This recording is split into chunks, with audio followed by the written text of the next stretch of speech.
not enough, time is up. For your lies and bluff, time is up, time is up. Kwa your brain, not enough, time is up.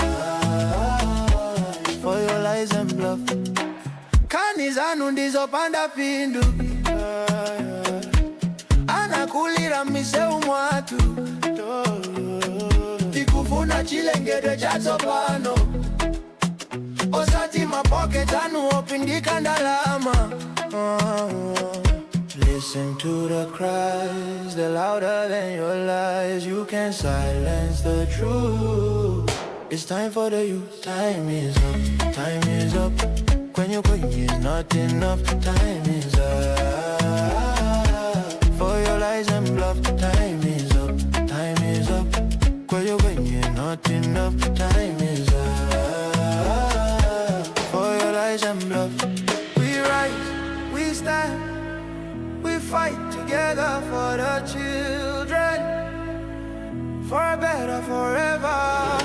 When you kunata pano, we take the rain.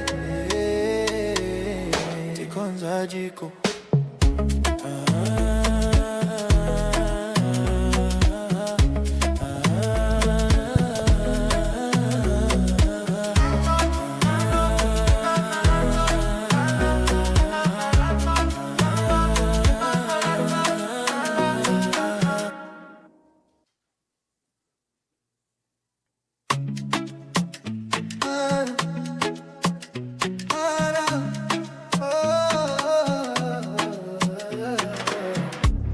Kwenye ndemwe chabe,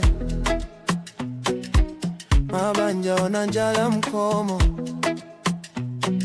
ndalama zonse mutumbalano, masukwa kuchuluka pa mutupatu.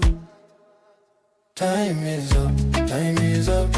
Kwenye not enough, time is up. For your lies and bluff, time is up, time is up. Kwa your brain, not enough, time is up. For your lies and bluff. Kani zanu ndizo panda pindu, anakulira miseu mwatu, tikufuna chilengede chazo pano. Osati mapocket anu opindika ndalama. Listen to the cries, they're louder than your lies. You can't silence the truth. It's time for the youth, time is up, time is up. When you're going is not enough, time is up. For your lies and bluff, time is up, time is up. When you're going is not enough, time is up. For your lies and bluff. We rise, we stand, we fight together for the children, for a better forever. When you kunata pano, we take the rain. Tikonza jiko.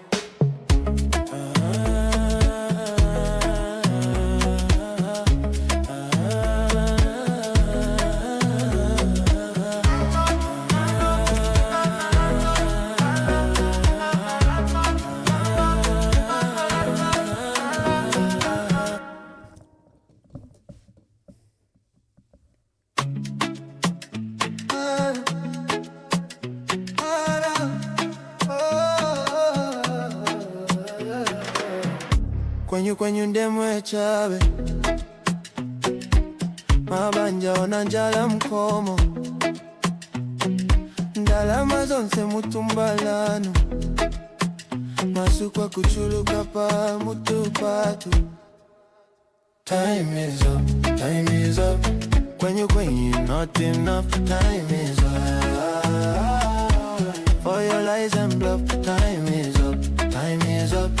Kwa your brain, not enough, time is up. For your lies and bluff. Kani zanu ndizo panda pindu, anakulira miseu mwatu, tikufuna chilengede chazo pano. Osati mapocket anu opindika ndalama. Listen to the cries, they're louder than your lies. You can't silence the truth. It's time for the youth. Time is up, time is up. When you're going is not enough. Time is up for your lies and bluff. Time is up, time is up. When you're going is not enough. Time is up for your lies and bluff. We rise, we stand, we fight together for the children, for a better forever. When you go not tapano, we take the rain. Tikonza jiko.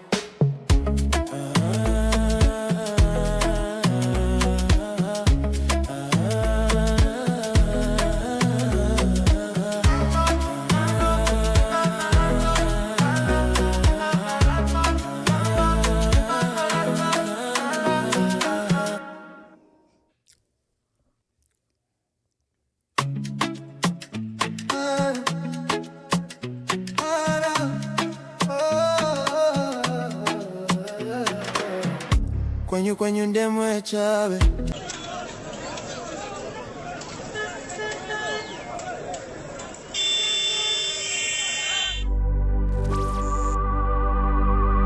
Lero bwacha bakamba mu kyalo ky'esu kya Zambia ekyawe Kanjoy. Abantu baafo bakamba kule mu nfumbwe. More than 20 people balebe pati ni babiri. Bagamba. Fish to arufyanye. People have died. Mumino yabaka pokola. The police killing people. Why? In the same government, Bagamba, abductions have happened. Bagamba, if you're not with them, it's either you're dead or you're in prison. This government, you're going to change big man. Fish to arufyanye pakubika mu office. Fish to arufyanye. Why me? Missing. Achani ruba mwaicho and dishonor. Where is why me? HH, tell us with your government, where is why me? Give us why me. Justice for why me, big man. Wachila mo HH. Wala tupwisha bega kutupwisha bagamba. Tatwale kyo kulanda big man. My youth. Maina watata. Sabia tuwasevana. Vanessa Topweni Mujala Jetsu Icha Zambia Tuamona mwempwa Tuamona mwempwa Nama abductions bagamba Owo muteko toaleta Wadulete lama Amazala mush You can take her. Kola ipompa today. No, you can take her. Apa number bane. Mufulo pa mufulo. Mufulo pa mufulo. Makuvota bane. Mufulo pa mufulo. Mufulo pa mufulo. Makufuatika. Mufulo pa mufulo. Mufulo pa mufulo. Makufuatika fuatika. Mufulo pa mufulo. Mufulo pa mufulo. When you day akwa fwe. Mufulo pa mufulo. Mufulo pa mufulo. Aikona man. Mufulo pa mufulo. Mufulo pa mufulo. Ika yakwa mufulo pa mufulo. Mufulo pa mufulo. Yakuri ati kwenyu. Mufulo pa mufulo. Mufulo pa mufulo. Mayona batata. Mayona batata. Bayuthi. Tentwisuli amenso. Batu sendela nomba batu ipaila na hope Yesu. Endika chakwa lungu watu bela tinani kwa tila plan D. Nomba tu alishima plan D aba mmino ya kualesa. Bantu banga abalafu mu kyalo ky'esu kya Zambia. Nibanga abantu abala abducted mu kyalo ky'esu kya Zambia. Bambire kuli jeje banda. Nibanga abantu abala ba mu prison. Abena kitotela kilangwa. Bonze baba prison n'entunguru shina shimbi. Muri one government ya kwa HH. Abantu naba bamweleza. Aikata nomba baikata kuli endika kyakwa lungu atukwatire plan B. Abakubo byabyo mufulo big man. Mufulo pa mufulo. Bilabine batsendela endika chakwa. Abano babane. Mufulo pa mufulo. Mufulo pa mufulo. Bakuvota bane. Mufulo pa mufulo. Mufulo pa mufulo. Bakufuatika. Mufulo mufulo pa mufulo, mufulo pa mufulo, bakufuatika fuatika, mufulo pa mufulo, mufulo pa mufulo, kwenyu shaya kwa kwe, mufulo pa mufulo, mufulo pa mufulo, aikona man, mufulo pa mufulo, mufulo pa mufulo, ija ya kwa kwe, mufulo pa mufulo, mufulo pa mufulo, yakuliati kwenyu, mufulo pa mufulo, mufulo pa mufulo. HH does not mean well for Mother Zambia. Zambia to Asebana, this is not the Mother Zambia that we were left with by our ancestors, our forefathers who fought so hard to liberate us. Dr. Kenneth Kaunda, Nalumino Mundia, Mama Julia Chikamoneka, Simon Mwansaka Pwepwe, they fought so hard to put this country on the map, to put this country where it is today. No man would destroy this country because we believe in unity. One Zambia, one nation, and we shall together we will change, and we are going to change this government. My name is Blaze Zambia.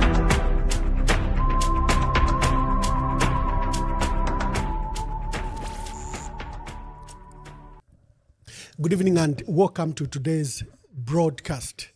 Today we have a special guest, renowned Lusaka lawyer, Makebi Zulu, who recently just flew into the country the other day and has since filed in his expression of interest to stand on the Patriotic Front ticket. Remember, the PF already has 9 candidates, and Central Committee on Third made a decision to open up the process, and the process has since attracted 4 new presidential candidates. Number 1, acting president Given Luinda, a South African-based businessman Joseph William Dolo, a Lusaka businessman and Luapula MP Chanda Katotowe, and today we had Makebi Zulu. Let's just check what happened at the Secretariat today. Makebi Zulu! Makebi Zulu! Makebi Zulu! Damn quiet. But don't you know?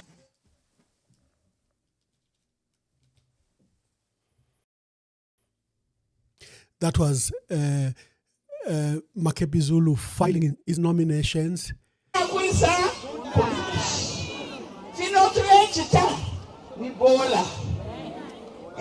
So we konkanya ukulapa turukana twikatane fenganshi bamabanzi PF twikatane bamabanzi sakutalana nangenshi emalala efatuleya so ni mwela nati ene ni wesu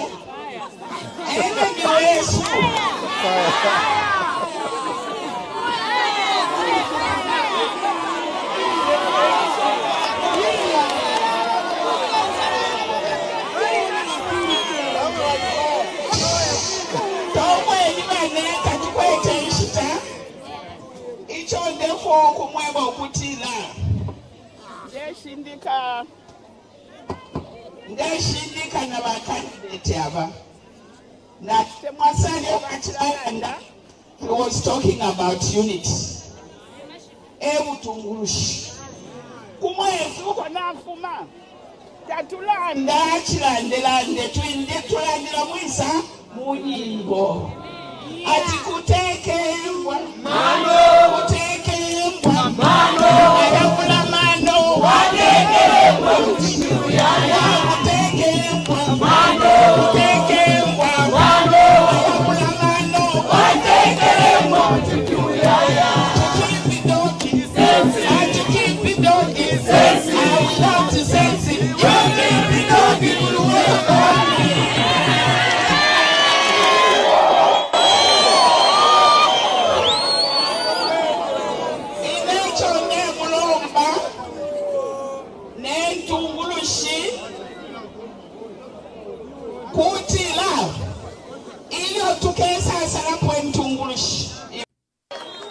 Tizapitiliza kukamba nkani za chitukuko konse kwa mineti yenu. Koma pamunilole kuti nimchiteni invite ku inauguration ceremony next year mu August. ku Hero Stadium pamene kuzabwera MZ8 new zikoni. Makebi Zulu is inviting you to his inauguration that will take place next year. That's the extent of his confidence.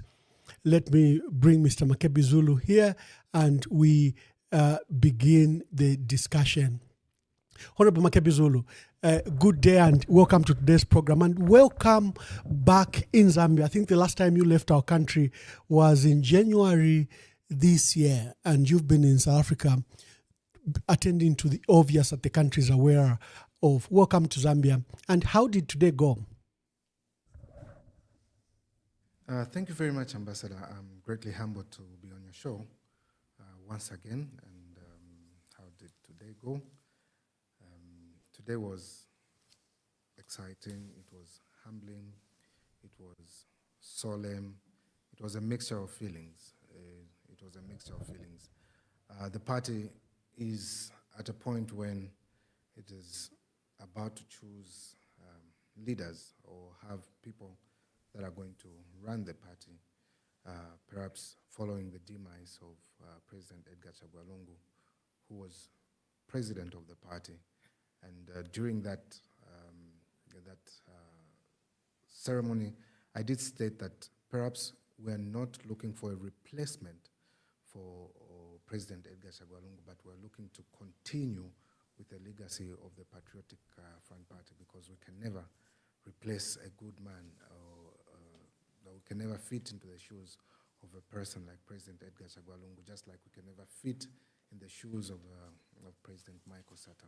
But we can continue with the legacy and the identity of the Patriotic Front Party, the programs of the Patriotic Front Party, and possibly tweak them to fit the times that we are living in right now.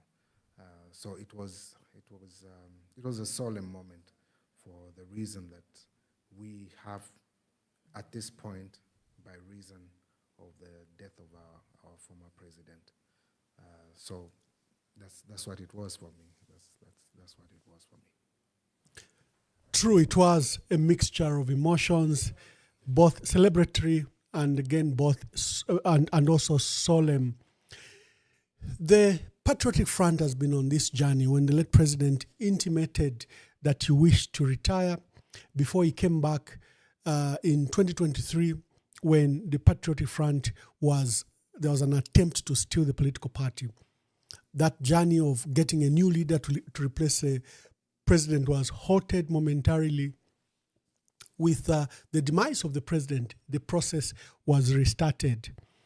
In the earlier process, you had Chimbaka Mbwili, myself, Mutotwe Kafwaya, Brian Munduvile, Greyford Monde, Miles Sampa, Dr. Chitalu Chilufia, GBM, and Goodward Mulubwa, a Lusaka businessman.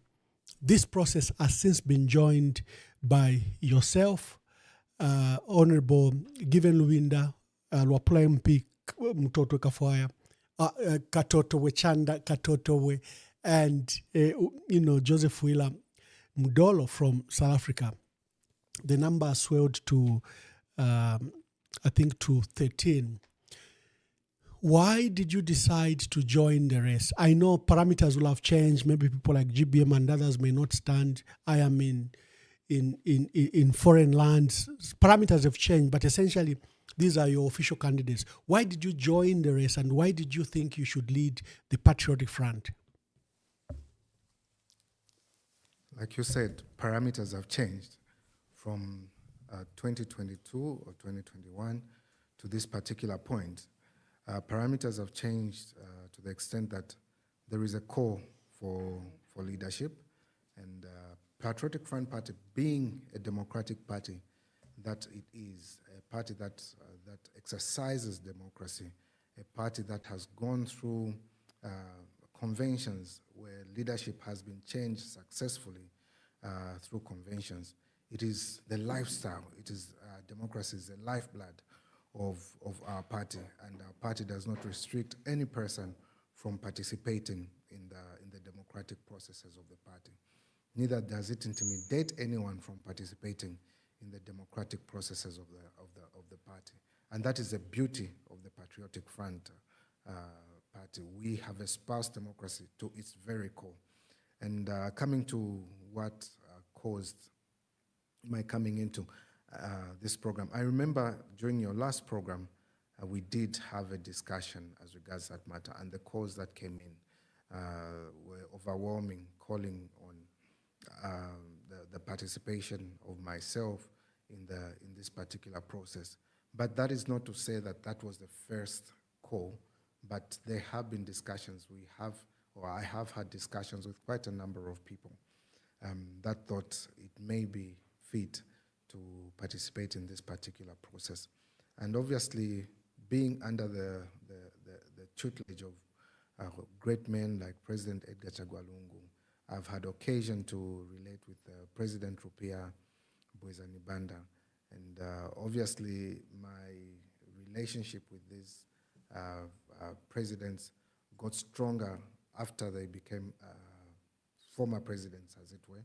You may be aware that I was a lawyer for President Rupia Bwezani-Banda in his case that we had until he eventually was acquitted.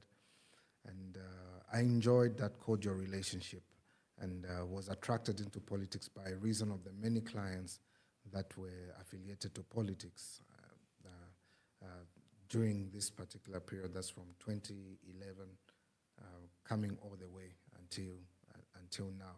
So I grew that interest in politics, and of course, in our discussions in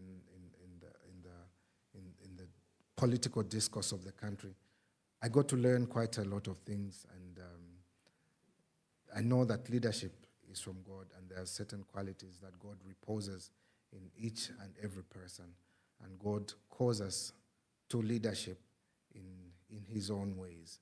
And we may not by ourselves recognize that we have those traits, but people may speak into your life or of you to possess those particular qualities, and that was spoken of me and into my life, that I had those qualities, and I personally recognized those qualities, and what more or what better way to serve the people than to offer myself for leadership.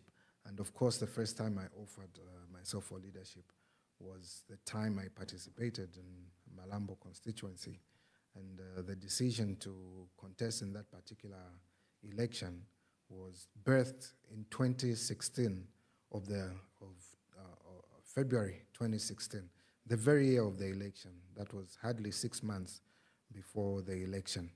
And of course, I was under the tutelage at that particular time, or supervision, or the watchful eye of Honorable Maxwell Mwale, a very good man who introduced me to constituency politics. He was very robust in his approach to politics, in his relating with people. I learned quite a lot from him. And within that period of 6 months or less, I made it to become a member of parliament. And I see that it was not because I was a better contender, as it were, but it was God's doing. Because at that particular time, there was little known of me in Malambo constituency, and I participated in that election. Of course, borrowing the credibility of other people within the constituency, and I got to be elected as a member of parliament.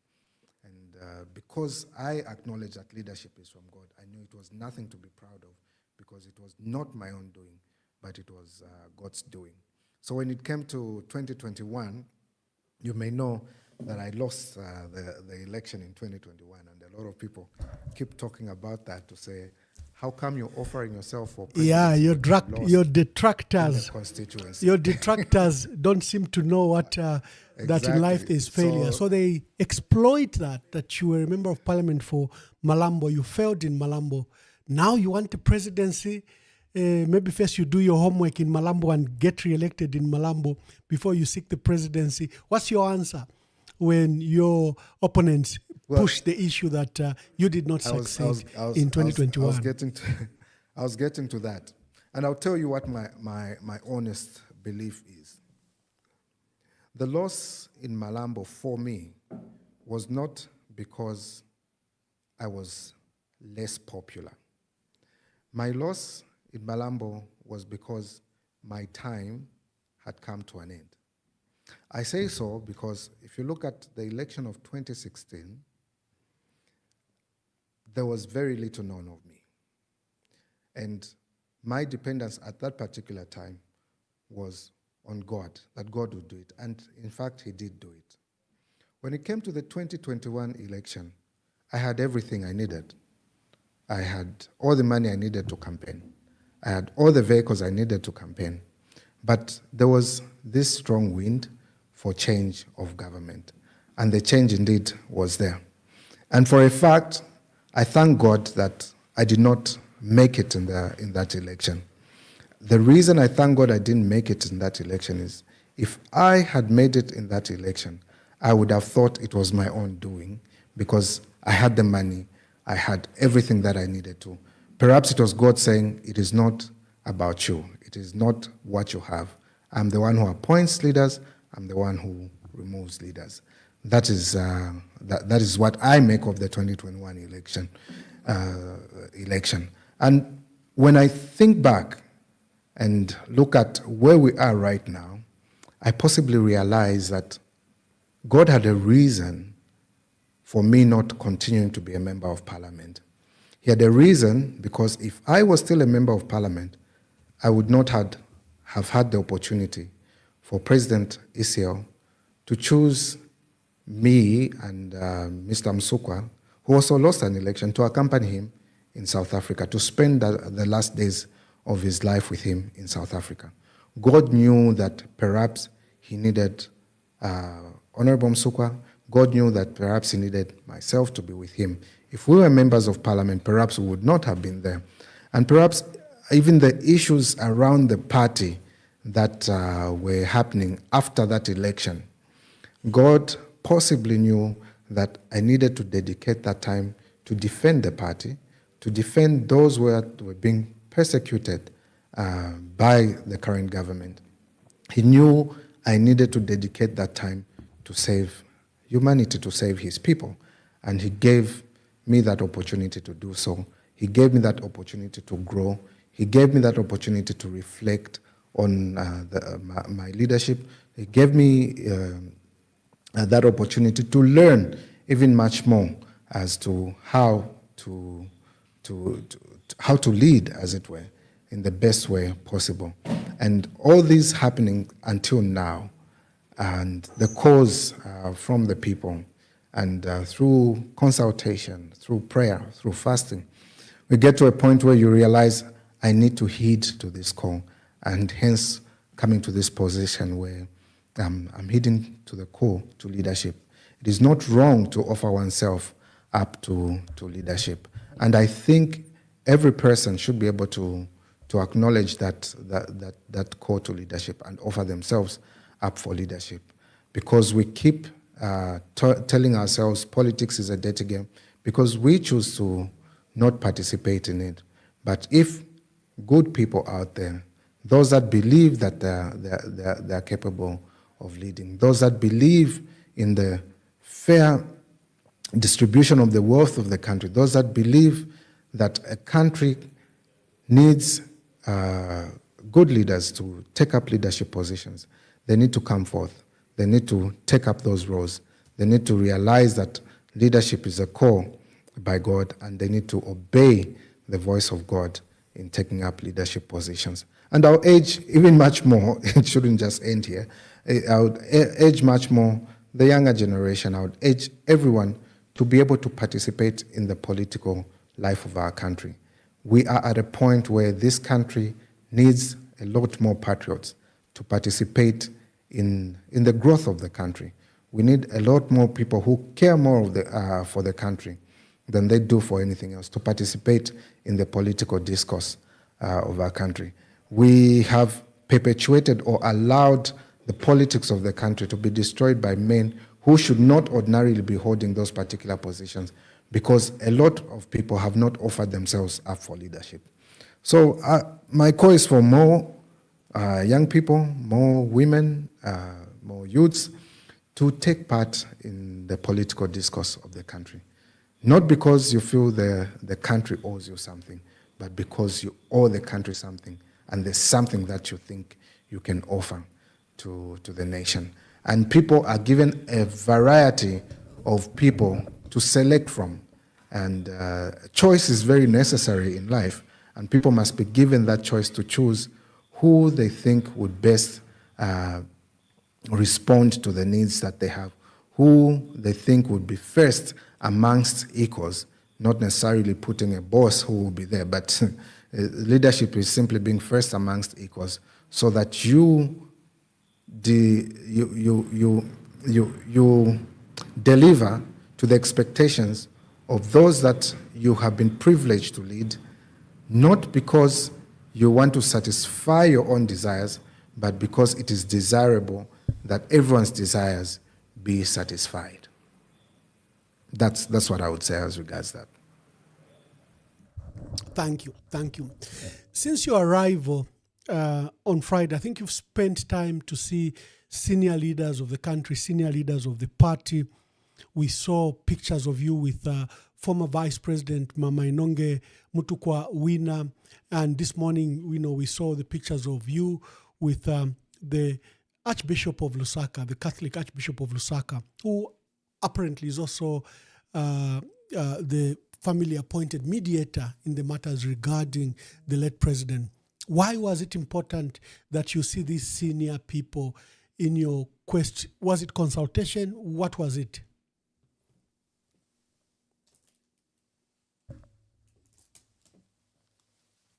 I had with you, I did indicate that I would perhaps consult a number of people, or possibly those that I think would contribute to the discourse of this country, to the change in the trajectory of the politics of this country, and the realization. By the way, those that you have seen are not the only ones that we've been talking to. And this is not the end of for further consultations, but it is intended that we should be able to continue discussing this. And it is not born out of selfish ambitions, and that is the discussions that we had. And I had a very interesting discussion with State Counsel John Sangwa, and we seem to share the same view that at this particular point, we need to build a critical mass, critical numbers of Zambians who believe that change is possible, not for self-aggrandizement, but for the benefit of the country. What we need to cultivate in the Zambians is a sense of patriotism. And if we cultivate a sense of patriotism, we will raise a generation, or we will have a crop of leadership that knows that country comes first. Country comes first because what we have is limited time to live. But the ones that continue to live are those that succeed us. Succeed us in terms of leadership itself, or the younger generations that are coming. They should not be able to come and curse us, or indeed kick our coffins because we refuse to do what was supposed to be right by the country. We saw a wrong happening and we never did anything about it. To see a wrong happening and do nothing about it is a wrong in itself. And we have to arise as Zambians to correct the wrongs that we see, or indeed to put back this train called Zambia back on its rails. Because the vision when Zambia became Zambia was that it's going to be a prosperous nation. It's going to be a united nation. It's going to be a nation that aspires to give a better life to its citizens. But to have a situation where you begin to regress, you begin to fall off the rails that you're supposed to be on for purposes of development, then there's a call to leadership to put the train back on its rails. In this particular instance, we know that we have a civil service that is broken, a civil service that is divided, a civil service that does not respond to the aspirations of the Zambians, the civil service that no one admires anymore, no one wants to work there. And it is time that we started having this conversation of the civil service reforms. It is time that we started having a conversation where we say, what do we want in the civil service? Because if you have a broken down civil service, the policies that you're going to have as a government will not work. No one is going to follow what the policies of the government are, because the service is broken down. It's only serving the interests of few people. It's only serving the interests of a class of people. It's only serving the interests of the leadership. It's only serving the interests of those that are holding positions, but does not go further to look at what is the interest of a country. So you have that system that needs to be fixed. You have a judiciary that is in tatters. That needs to be fixed. A judiciary that does not respond to the aspirations of the people. A judiciary that is uncertain in its decisions. A judiciary that participates in perpetuating injustice. You don't want that for a country. You want a judiciary that responds to the needs of the people. People must be able to have confidence and trust in the judicial system to say that when we go to court, our matters will be resolved in time. Our matters will be resolved with certainty, and it will not depend on the whims or the mood of a judge or the person who is leading the country at that particular time. We can't have a system that is broken down to that extent that the law changes every time there's a new leader in office. It shouldn't be like that. There should be predictability in our systems. Right now, when it comes to confidence in our judiciary, it has greatly dropped. You can't have a system where you have a legislature that is so broken down that the laws that are being enacted are only meant to perpetuate the stay of those that are in power. You have the cybersecurity bill, which has been made so draconian, from one that was trying to address the issues of bullying to one that even invades the privacy of people, one that invades the secrecy perhaps of even organizations that may want to come and invest in the country. You can't have a system that tells you, give us the ability to hack into your system for the security that is not properly defined, but we must have an ability to get into your system. We must have an ability to listen into your cause. Where is the privacy that people ordinarily should be able to enjoy? Where does it stop? Where does the infringement of people's rights stop? Where does this attempt to perpetuate one's stay in power stop? What's the limit? You can't have such a system. So you need proper checks. You need proper laws that protect, or laws that serve the interest of the people, and not laws that seem to stifle or quench the interest of the people and save the interests of those that are serving in those particular positions. You can't have such laws. And we must know that power is temporary or temporal, as it were, and we must use it to serve people and not to oppress them. And how do we do this? The institutions that are entrusted to make laws must be able to make sure that the laws that are being made are consistent with the Constitution, are consistent with the aspirations of the people, and not merely meant to perpetuate the stay of those that are holding office in power for a very long time. You have Bill 7 now, the so-called Bill 7, and we have the technical committee going around, not necessarily for people to give an input of what they want to be in the Constitution, but to affirm what is already being intended by the government. They can't say, these are the laws that we intend to put, because the idea is coming from the government. When it comes to constitutional amendments, the idea of amending the Constitution should come from the people. So people must be able to submit what they wish to be in the Constitution, not the government deciding for and on behalf of the people what should go in the Constitution. That is a system that is flawed. It's flawed because it is putting a cart before a horse. And in this particular case, it is not intended to serve the Zambian people. You can't have one going to say, okay, I anticipate I may lose the next election, so I must have power to nominate as many members of parliament in the event that I make it, but my members of parliament don't make it. I must have the power to nominate so many members of parliament so I have control over the National Assembly. That is not the intention of democracy. That is not the intention of a country that wants to progress in terms of checks and balances. We need an accountable government, and an accountable government needs to have laws that hold those that hold the reins of power accountable. That is what we ought to be looking at. And that is what every Zambian is looking to have. When you settle these things, then you know that the policies that you are going to put that respond to issues of bread and butter will be followed. The policies that you put in place that are going to respond to issues of investment are going to be followed. The policies that you put in place that are going to respond to even issues of energy shall be followed.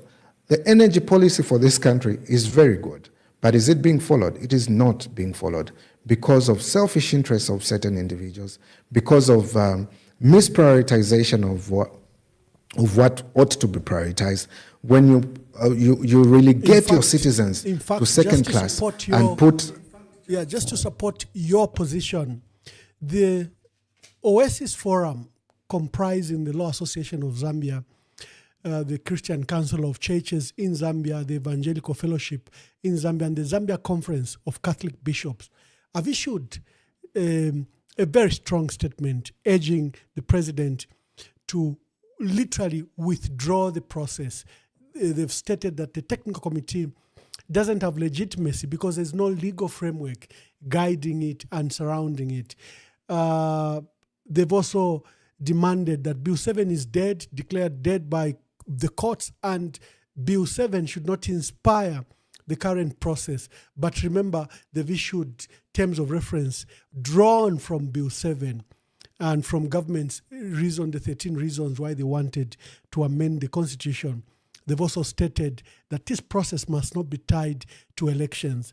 And going forward, the Oasis Forum has urged the government to abandon the process and establish a legal framework. And, absent from this constitution-making process must not be tied to the forthcoming elections. So it fits in exactly with what you are saying and what many stakeholders are saying, that this process is not only flawed, but literally is on the borderline of illegality. Before I take you into the issues of the country, there are nagging issues. You've taken a jump on these very fundamental decisions, and we're glad that Zambians have welcomed you. We've seen on social media the numbers of people supporting your decision. Today, we saw the numbers that turned up at the Secretariat. But, to the Zambians, every time you've been on the screen, it has been an issue of the late president, who's unfortunately, may so rest in peace. We haven't put him to rest. So did you have a discussion with the family over your decision? Just walk us through on that matter. Then I'll bring you to the issues of the Patriotic Front before we delve into the matters regarding the country. Thank you very much. It would be naive of me to come to a decision to participate in the political discourse without consultation with the family. As a matter of fact, that ordinarily ought to be the first thing to do, and that is exactly what was done. We obviously had to sit down and say, this is a trajectory that I intend to take, and I'm asking for your blessing if I could participate in this particular process. And obviously, any reasonable person would have to do that.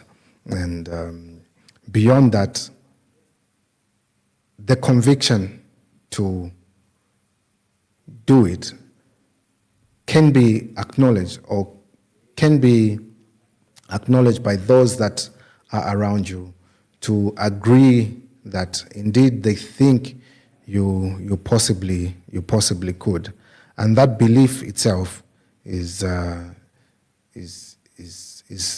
quite humbling for me.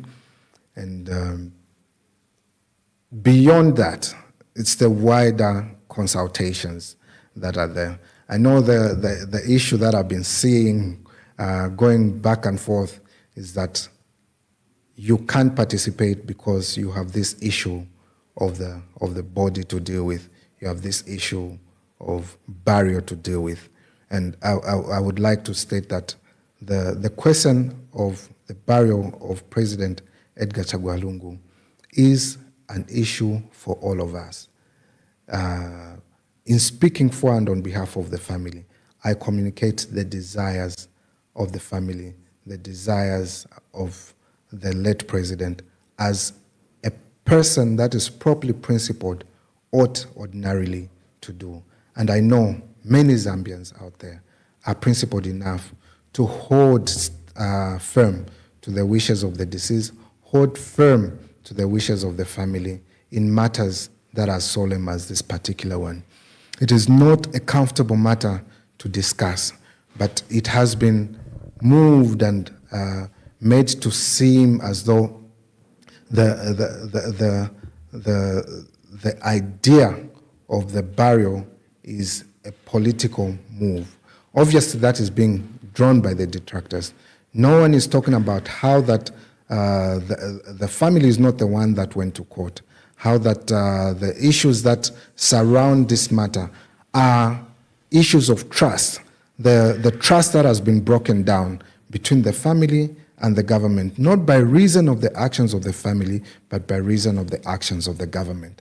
And unless and until trust is built, which is what is being worked on to build trust between the family and the government, it would be very difficult and principled to give in to demands that you know will not eventually be followed. So in so doing, the decisions that are made and communicated to the public or communicated to the government for and on behalf of the public constitute the will and the wishes of the people. And any person with their sword or with any iota of morality should be able to respect those particular wishes and not replace the wishes of the deceased or indeed the wishes of the family with their own. To do so is what would be manipulative. But to be consistent in expressing the desires of the deceased, the desires of the family, is what any genuine person, any self-respecting person, any person with any iota of morality should be able to do. Now, this particular discussion has had play within the party. Other issues. I know this is a very emotive matter for you. You delve into the details today. I didn't want to make it a subject. Yeah, okay. Explain quickly. Then I yes, please. Let me. Yes, I will close it to this. Within the party, I've heard discussions from those that are supporting my colleagues to say, no, you can't participate because there is this barrier that is pending. And I'm thinking, okay, but everyone else is participating and we haven't buried. They form part of the ECL family. They form part of the Patriotic Front family. So what is good for the goose is certainly good for the gander. And in this particular case, we are not participating in the political process for purposes of disrespecting ECL. We are participating in this political process for purposes of honoring ECL, considering what he died for. He died so that we may restore democracy. He died so that we may restore the rule of law. He died so that we may restore the respect for institutions of governance. He died so that we may restore the issues of human rights. And that is what he said when he was coming back into politics. And we can't necessarily wait to bury for these things to be restored. If they are restored before you even bury, even better. He would be smiling down on all of us up in heaven, because his wishes will have been honored. And no one is precluded from doing this noble cause of bringing these things back to Zambia, whether in mourning or not. We all have a duty to ensure that we live in a better country. You can't restrict anyone from improving their environment only on the basis that they are mourning. We all have a duty. The whole Zambia is mourning. Even as we are in mourning, do we want to continue on this trajectory where the right to speak is being stifled? Do we want to live on this trajectory when the cost of living is high? Do we want to continue on this trajectory and say we will only deal with issues of bread and butter for the Zambian people? We'll only deal with issues of development for the Zambian people after we bury? I think not. We are better than that, and we can argue better than that. But that debate has been by reason of slander. My father once told me this. He says, slander is a tool for fools. That is to say, where a person loses an argument, they'll resort to slander. They'll resort to insults, and they'll not be addressing an issue for what it is. For the merits or demerits of an issue, they'll lead to slander. I've been nicknamed Malukula, International Malukula. And there's something it's something that we've been laughing. It's something that we've been laughing about. Yeah. The state of the Patriotic Front is worrying, and I like the call by Professor Nkanduluo, who has called for unity, because we've already seen ugly social media fights between your supporters of Brian Mundwile, supporters of Emmanuel Sampa, supporters of Emmanuel Mwamba, supporters of whoever. And I think I decided, I paid attention to what our senior leader, Professor Nkanduluo, stated, where she's called for unity, where she's called that you are all children of the Patriotic Front. You are children of Michael Sata. You are children of Edgar Lungu. Why should there be this animosity because there is a contest? When you answer that, I want us to define just the issues around the PF. You have rightly stated that the late president was enjoying retirement, security, benefits from the state, accommodation from the state. And there are many things he was entitled to, although he was not given. But he abandoned that process when the PF was stolen to come and reclaim the PF, to come and restore democracy, to come and restore the character of multi-party nature of our country. It was a sacrificial cause, because he could have stayed and laid back and would have had none of this humiliation, harassment, and persecution that he went through. Clearly, the call to restore the PF and to restore democracy is a call for the PF, I think, as a political wish of the late president. Where are we with the issue of the PF? Do you have a vision of how we can reclaim it? Some people were saying we should open talks with President Hakainde Hichilema because he's literally the PF president, because he controls Chabinga. Others were saying, why don't we speak to Chabinga? Others are saying we continue to rely on the courts of law. What are your thoughts? First, message of unity to your colleagues that are your that are your fellow competitors, and then this acrimony that has emerged with supporters. Some supporters, they support this one and they're insulting the other. What do you say to those key issues?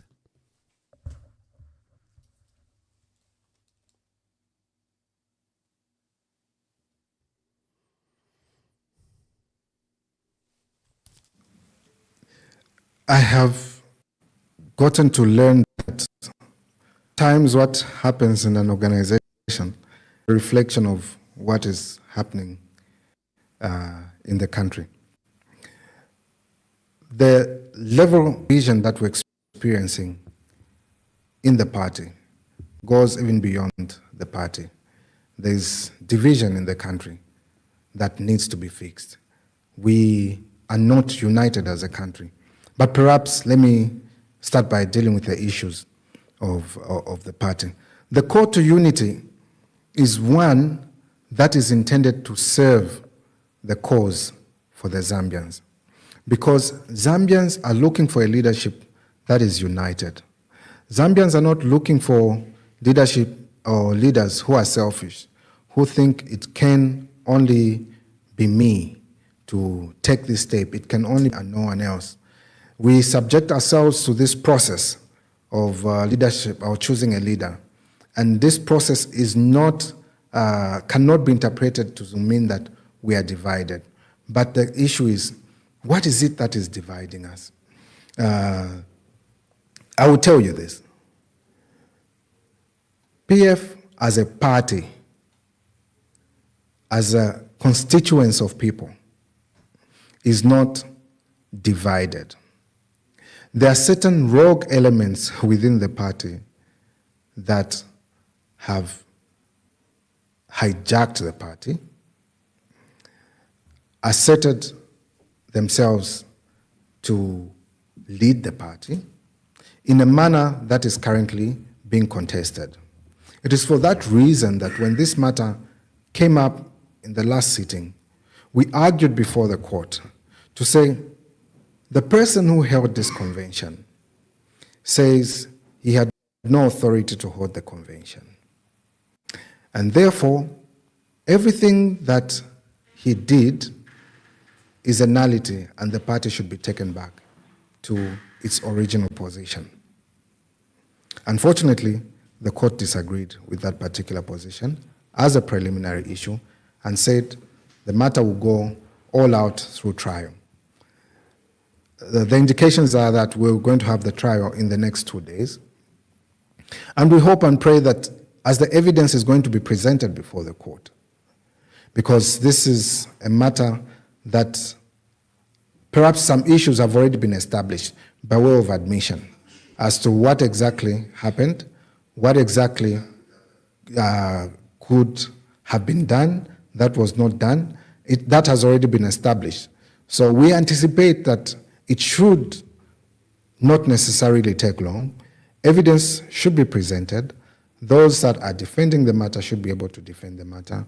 And we should have a decision that is going to determine whether or not the conference of the 24th of October 2023 amounted to a convention. That is the only question that has to be, the threshold issue that has to be dealt with. That was a threshold issue that we thought the court could determine as a preliminary stage. But the court has decided that this will go through a full trial.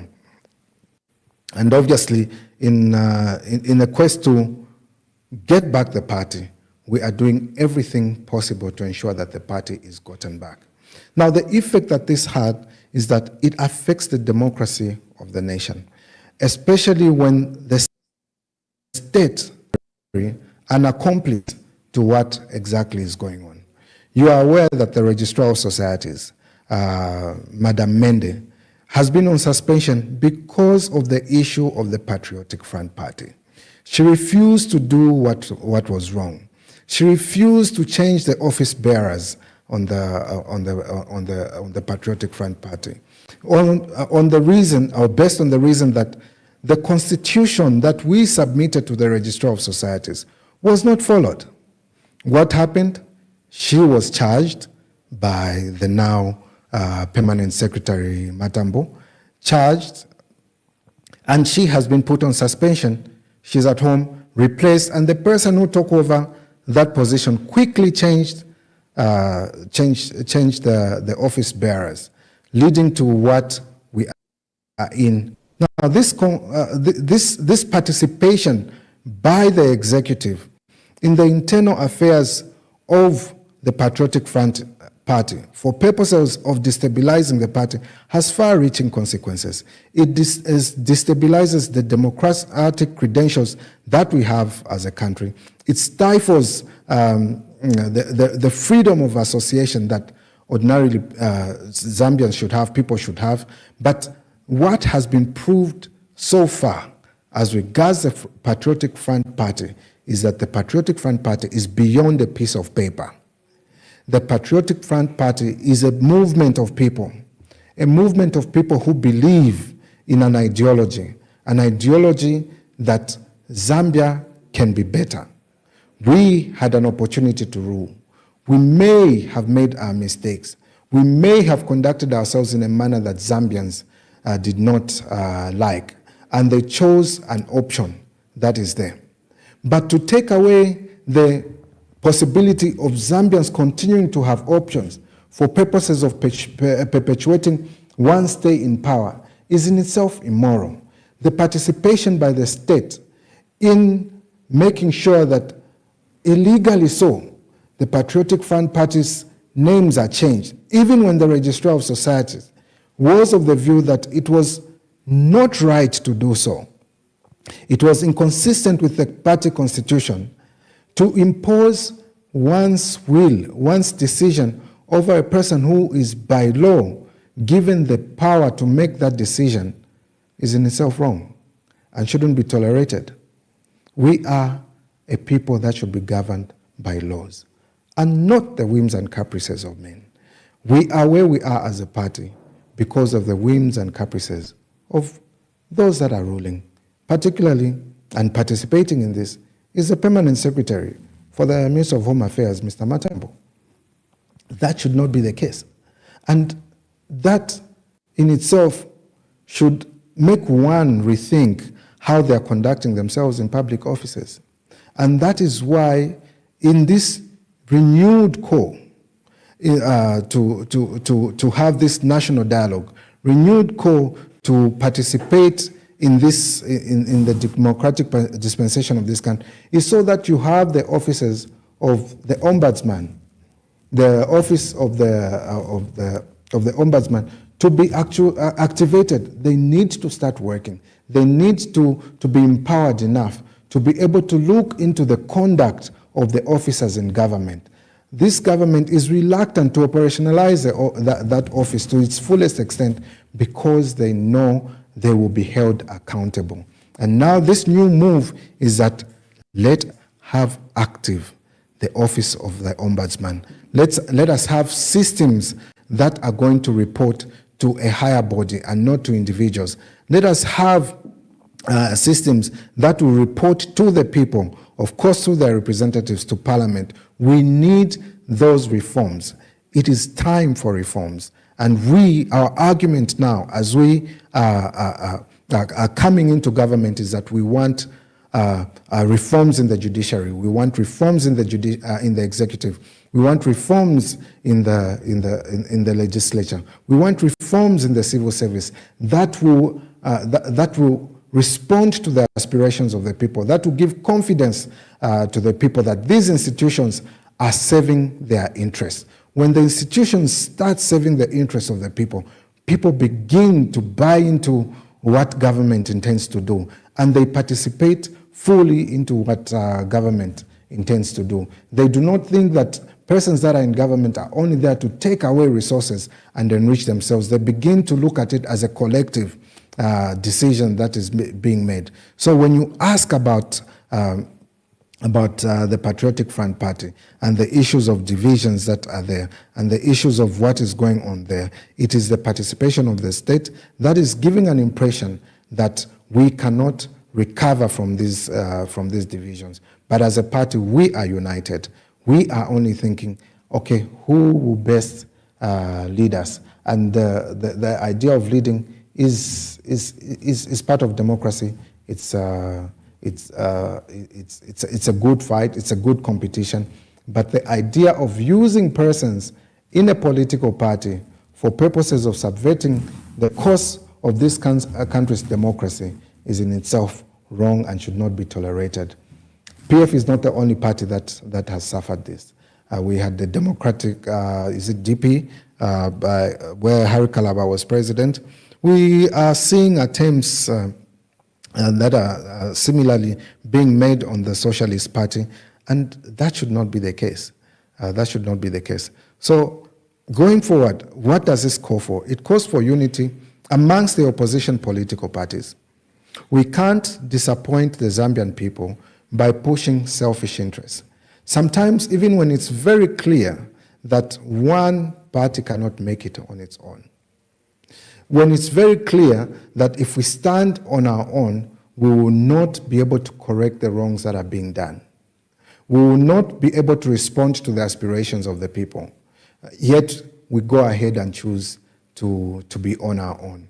The call for unity is what President Edgar Chagwa Lungu hoped for when UKA was created.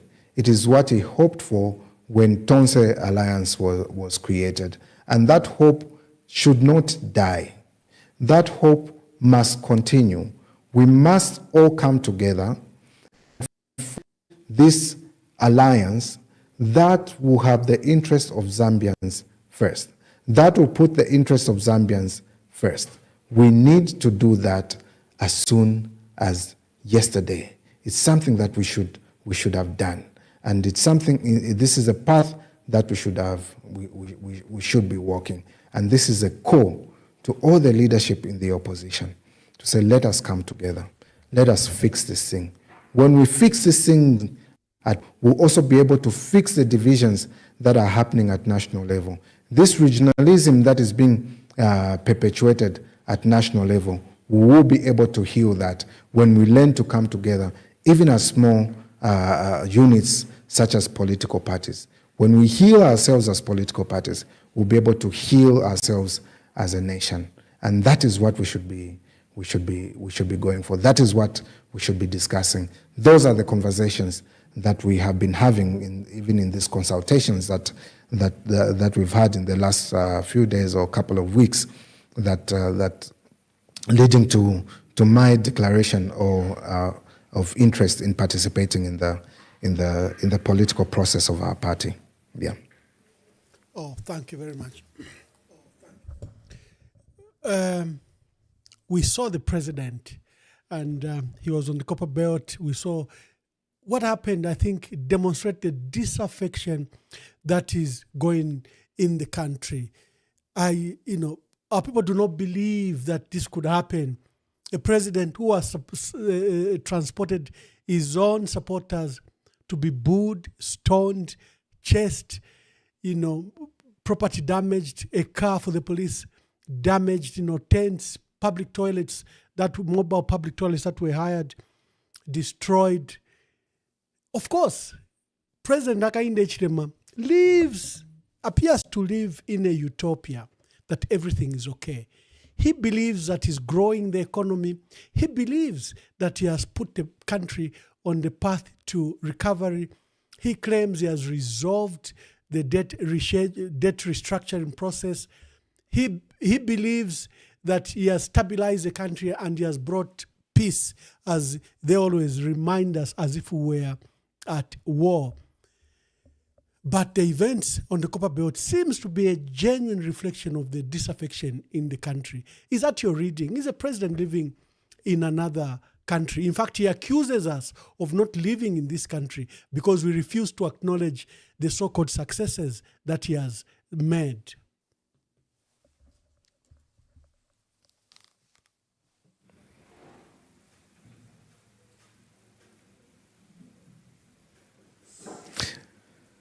I'm of the view that we have a government that constantly feels as if it's in competition with the Zambian people and wants to win at every stage. You can tell by how they've handled the issues of Bill 7, where when Zambians speak and say this can't be, they only withdraw to reintroduce. And when they reintroduce, it's still the same thing, because at that particular time, this government feels it has lost and wants to win at all costs. When Zambian people speak, they speak because that is not what they desire. These are people that you have chosen to govern, and they are the ones that have the right to choose how they should be governed. You do not have the monopoly of wisdom as to how you should govern the Zambians. So you have that issue of Bill 7. People say they don't want it, you bring it back. The court says that it's unconstitutional, you bring it back. People complain about the Cyber Security Act, you still go ahead anyways. People complain about this indigenous seed issue, and you go ahead and bring it up. People complain about the CCTV bill, you still push all the way.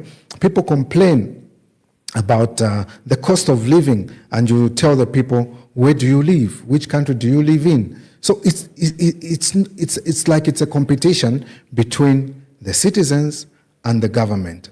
People complain that Kafue River is polluted, fish is dying, the water is no longer safe for people to drink. What does the government do? They go ahead and try to defend that particular position. And now with the issue of what happened on the Copper Belt, I must state right from the outset that what happened ought not to have happened. What happened should be condemned. But what is much more disappointing is the response by the government. I'm now convinced that when I read the Facebook page of the president, those are not his thoughts. That is a PR stunt. Because his Facebook post, he acknowledges that the issues of mining, the issues of Senseli, are issues that were nagging, and are issues that they would respond to lawfully. But when he's addressing the public, he shifts and says, no, this issue, we said, I remember I told you not to beat anyone, and this time, vaya sana. Is that an appropriate response by a president? I expected the president to say, listen, over the issues of Senseli, over the issues of, is it T3 or G4, I have heard you, and we will look into it and respond to the needs of the people. If the people of Chingola are saying, listen, it is not just about the market, our source of livelihood has been taken away. What is government doing to address that source of livelihood? Your response should not be the response should not be for ministers, party officials to issue threats to the people that are there. Of course, what happened is an illegality, and it should be dealt with within the legal framework that we have. We can't have a party that responds to say, oh, we are coming to beat you. We will bring truckloads in Chingola to come and beat you. You can't sort out an illegality by another illegality. It is for that reason that we're saying, how can we restore the rule of law? If a person commits an offense, subject them to the process of the law. Don't threaten them with an illegality. And what is worse is that that threat is coming from the president. That threat should not come from the president, and that threat should not come at all. It should be an investigative process as to who did what. If at all they are found or suspected to have done that, and there's evidence that suggests that they did so, subject them to a court process. Let the court process deal with this.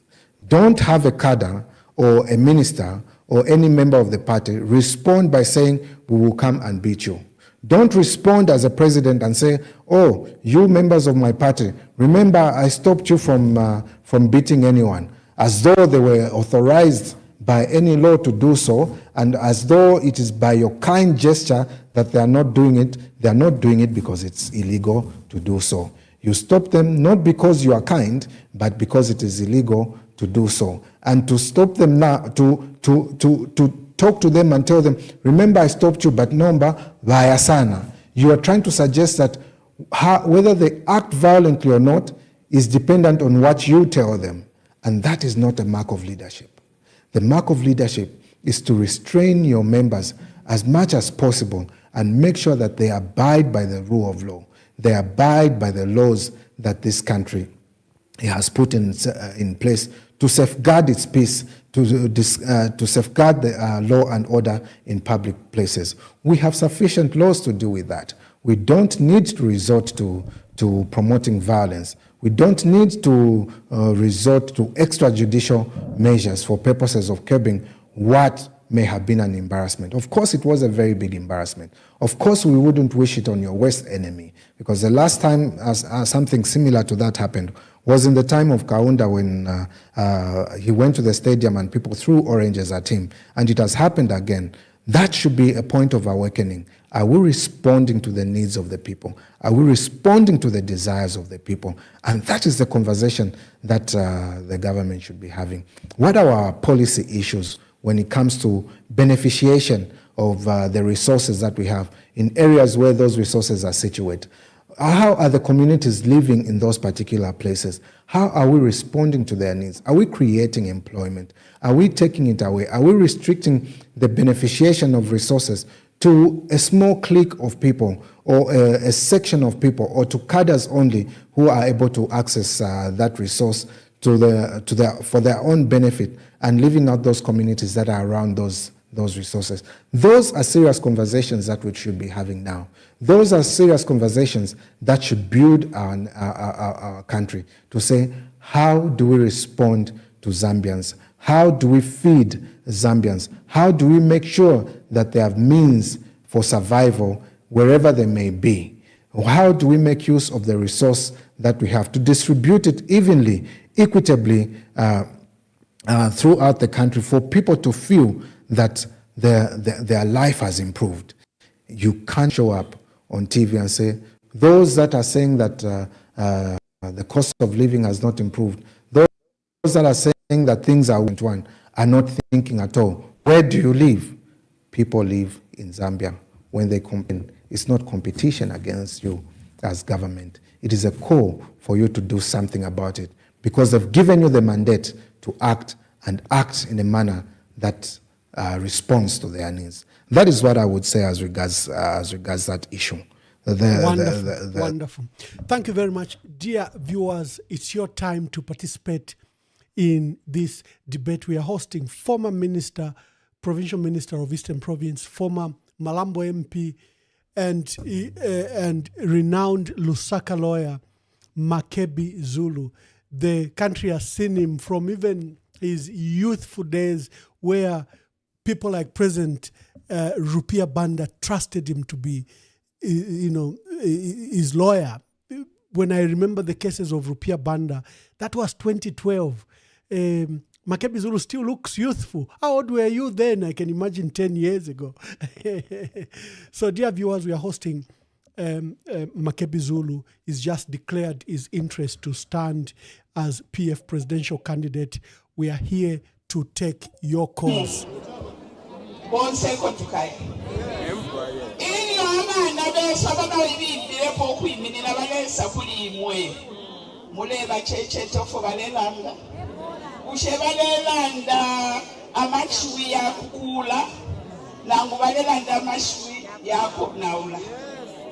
Pantu, Ukutam Pamuliva Kaunda, he always preached unity. He always preached Ukukula na.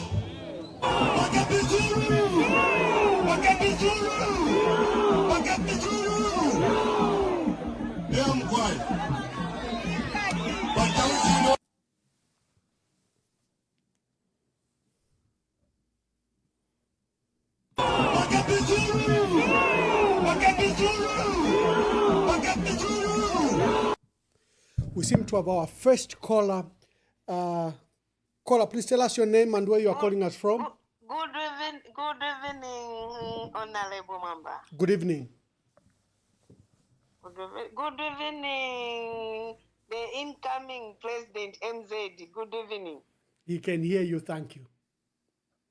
Thank you. This is Grace, known as Banangoma, calling you in Lusaka. Banangona, please make your contributions. Banangoma. Banangoma. Kambamponi. Bamakebi Zulu mwenze kuti tawi yonse. Ababemba balandati amano ifwesa yaya muchulu. You are articulating issues. I don't know what I can say. Bamakebi Zulu, we are behind you. You listen what we are crying as Zambians. How we are in a crisis situation right now, as I can be talking this evening. In Salah, load shedding, prolonged load shedding. vana vatu ava vamawelding vazasevenza bwanji na load shedding iliko nameneja kuti malaiti kapo yaona njala unga ni wodula mafamazi my mom she has never gotten the money milisi amene vana supplier kaya kwamene tizapulumukira aichi chalo cheve mwandi kankalidwe katikanga vamakebi zulu we are behind you and we will give you support apa peve chalo ni chochinja ngati pali chamene chimalengesa kuti tinchinje government ni njala na muli chiluva mwamene tinachoserapo vakaunda ni chifukwa cha unga na njala na maskuzi ndiye hivi vichitika manje vachilamu ati vokuda vapasa vana kumaskuzi vana vaende vapasa masoya pieces na beans vadwala madairia awe ichi chalo cheve chatikanga ndipo ndiye pamene naonapo ineni nabadwa ma 1960 chakuti naonapo government monga amene iyi yava UPND yotinzunza yokambati kulibe makadazi vari mbwerekete yokambati stifuna mathags there are so many thugs majunks vana vasanduka manje niva kuti sungaende usiku so vamene tikamba vamakepi zulu mwamene mwakambila kambisanani bwino ife aliyeza azawina chabe ku convention ife tienda naye mazambians vakamba kudala vanapanga kari kudala decision kuti ife iyi government yava UPND pakira chabe tiicho sapo kozi yatiletera njala yatiletera mavuto yatiletera ukawalala vana vasanduka vazimai vasanduka ni vansunko chalo chaonongeka so amakebi zulu imwe don't get intimidated by ava vamene vazamba kuti akamba twaso us Zambians we have changed, we have made up our minds ife vazimai tilila tikamba na kukamba kuti ichitenge ni kuntanshi kukakila kunuma 2026 hakuna kulala tizakagadinga mavotsi yatu apa peve tinyamuka vazimai na mayouths chamene tifuna tichosepo government yavakainde yativhutisa yatiletera njala yakuti tingakambe masoya pieces yankale nyama tikazipimisa tusaladi twamene venzoenda nato ati tifuna saladi yopimisa isire but lero ndiye iliko tifuna kasi ya wamapo na ija government yenzeko ya PF olo tenzolipira 700 kumaskuzi ndirama tenzoziona noti ava vantu vamanga ndirama vabisa ndirama sitiziva navochita amakebi zulu we are behind you, you are our Moses, you are the person who is going to rise up us from this situation which we are in for now. We are struggling as Zambians. We have already made our minds. Thank you, Mama. Thank you, Mama. Let's just take some more calls. Hello, caller. Please tell us your name and where you are calling us from. Kapia? Yes, Mr. Kapia, make your contributions. Yes, thank you for the opportunity. Good evening, President Makepi Zulu. He can hear you, please proceed. Okay, thank you. We are seeing what is happening, and just for the fact that President Makepi Zulu is being attacked by some people, whatever, this shows that he's the right candidate for the opposition. I think everybody around the country should now sit down and assess these people nicely. We need to know, why is it that Makepi Zulu is being attacked by both? Some of them are opposition and the ruling party. They are attacking Makepi Zulu. Why is it that way? So I think the right candidate as of now, when we look at it, is only Makepi Zulu. Thank you very much. Thank you very much. Let's try to get as many calls as possible. Hello, caller. Please tell us your name and where you are calling us from.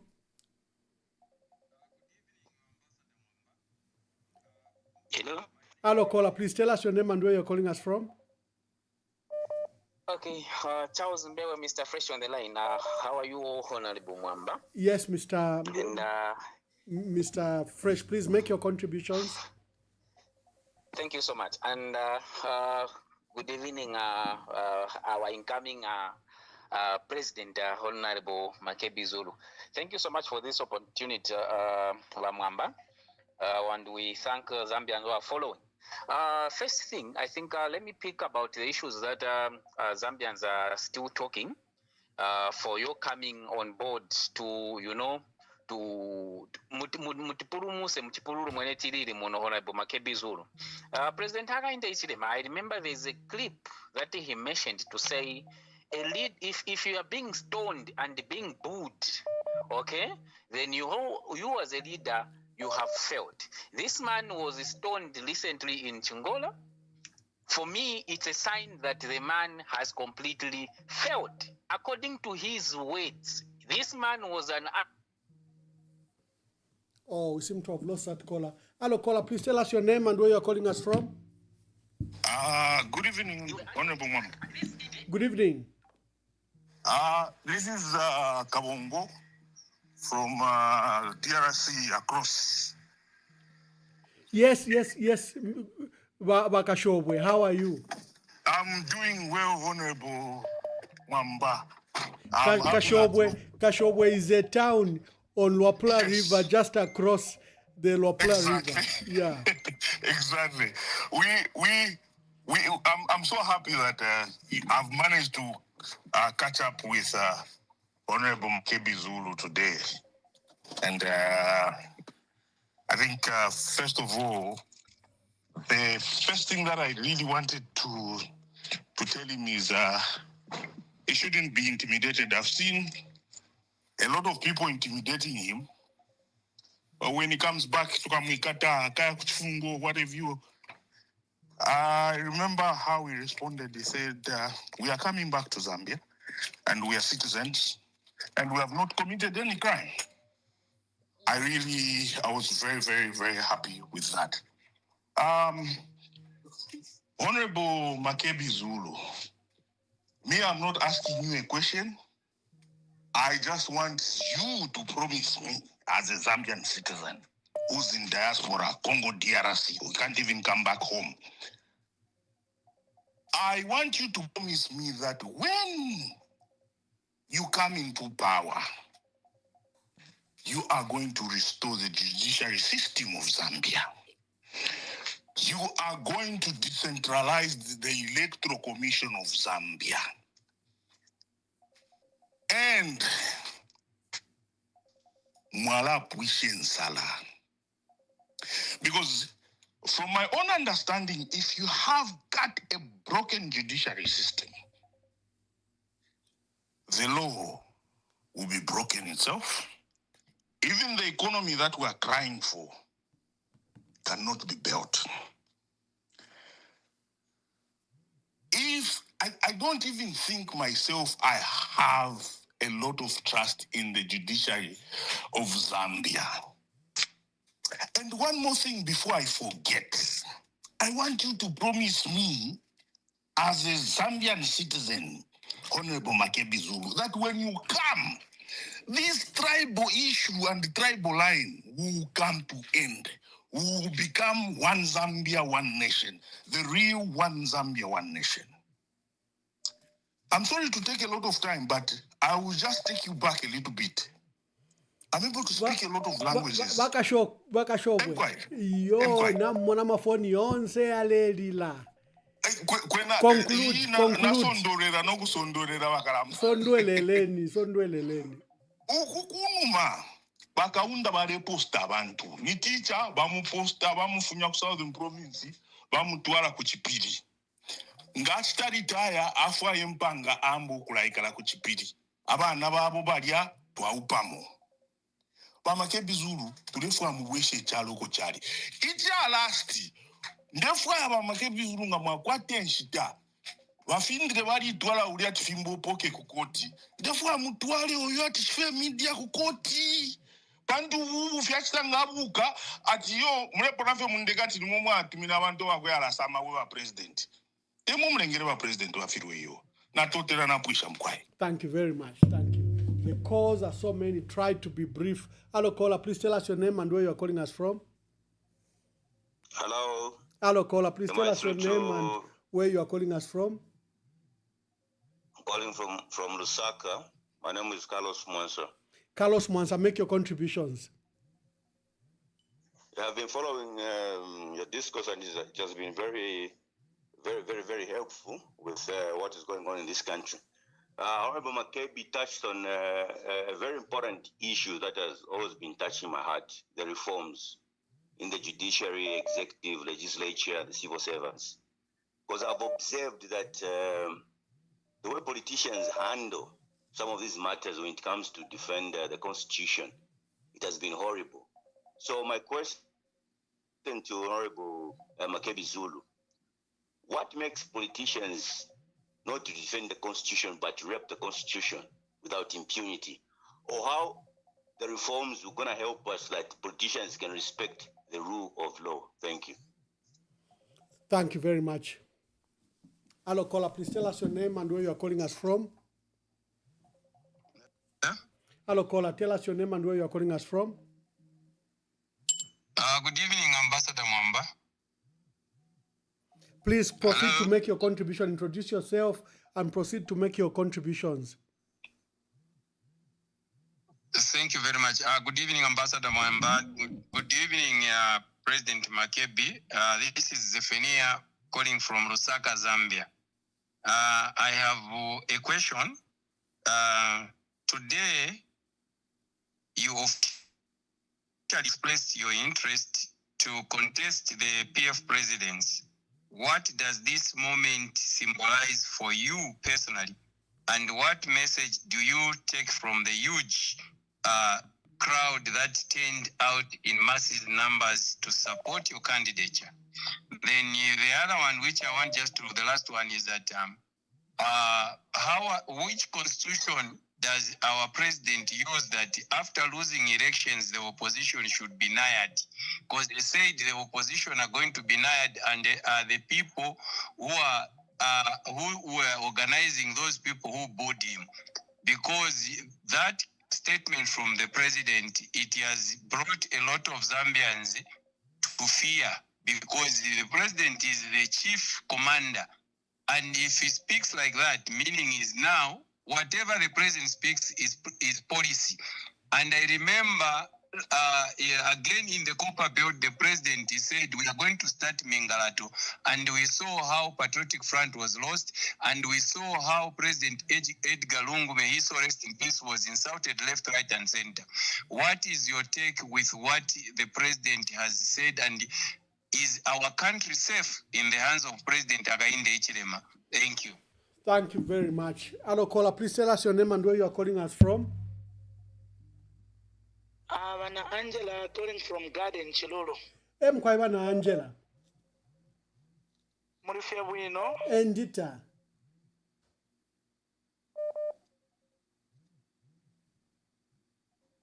Landen Mayo. Makebi Zulu. Mayo, Landen. We have so many calls. Landen Mayo. Echo ntemweneko kuli mweba PF baimako. Efyo ndela ndakainati. Efyo ntemweneko if you time interview ba Makebi Zulu efyo balela nda fishinka. Bantu ngamwa amona ma problems tamo tamo from Zambia ni yenge mu blackout. Mwamona ichalo chirifyo mumbi. Efyo mwana mona abantu da amafurano ko barepta ba echechi bata abaishasanza kwa tukese chinjo obuteko tubikepo abantu abakatubombera according to the term of Zambian, not if you feel Kolandako. Thank you. Thank you very much. Thank you.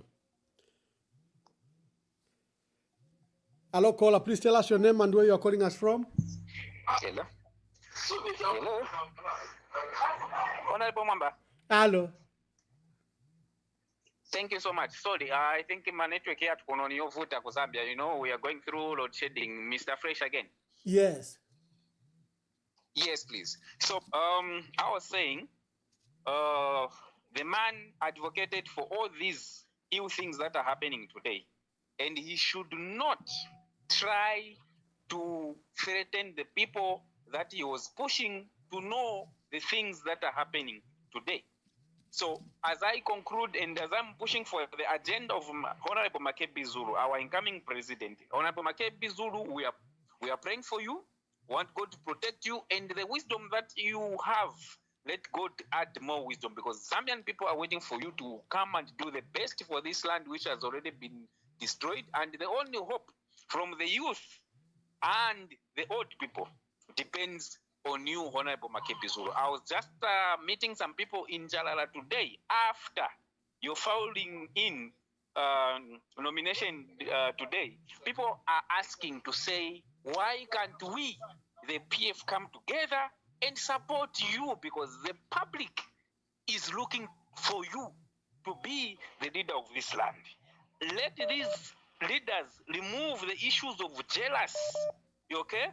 And let's push the agenda of one common goal, to remove this government that has destroyed our language, our tribes, destroyed even things that were not necessary. Today we are talking about tribalism. Huh? So please, Honorable Makebi Zulu, we are praying for you. Come on board as you have already come. And the Zambian people are waiting for you to do the best. As we go to the PF convention, my prayer is that those that have no follower, please, let's support Honorable Makebi Zulu to the core.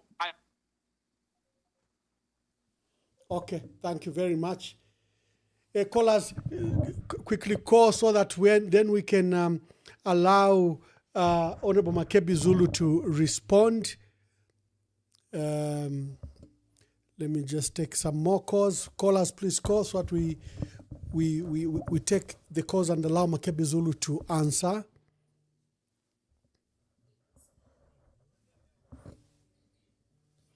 Thank you.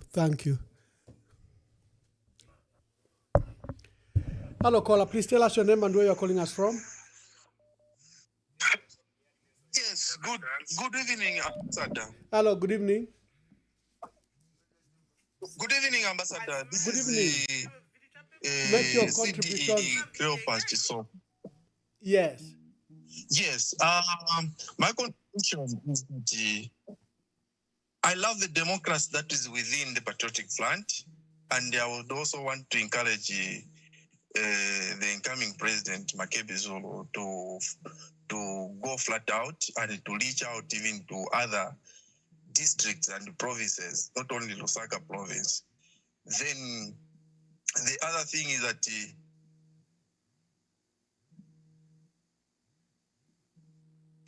the previous had the cadres on the street, but these ones there have cadres in the institutions.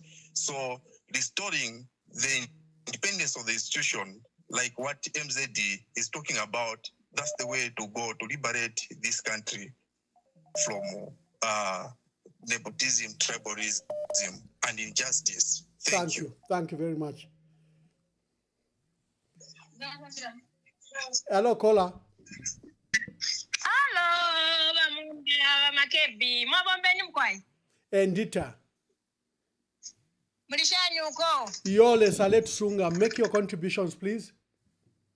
Takoterani bama manyirenda bano baletu bina kusuva resti. Kwai mayo. Bama turefu wako mitoteri. Kwai turefu wako kutotera bama Makebi Zulu. Please tuwapapata. Iseni mukutulubula. Na tuchula. Aba elo bali mu opposition balenda no tubunga mumukoshi. Twali tumanikresi. Tusoya chansi. Tukapenta tulio twalula.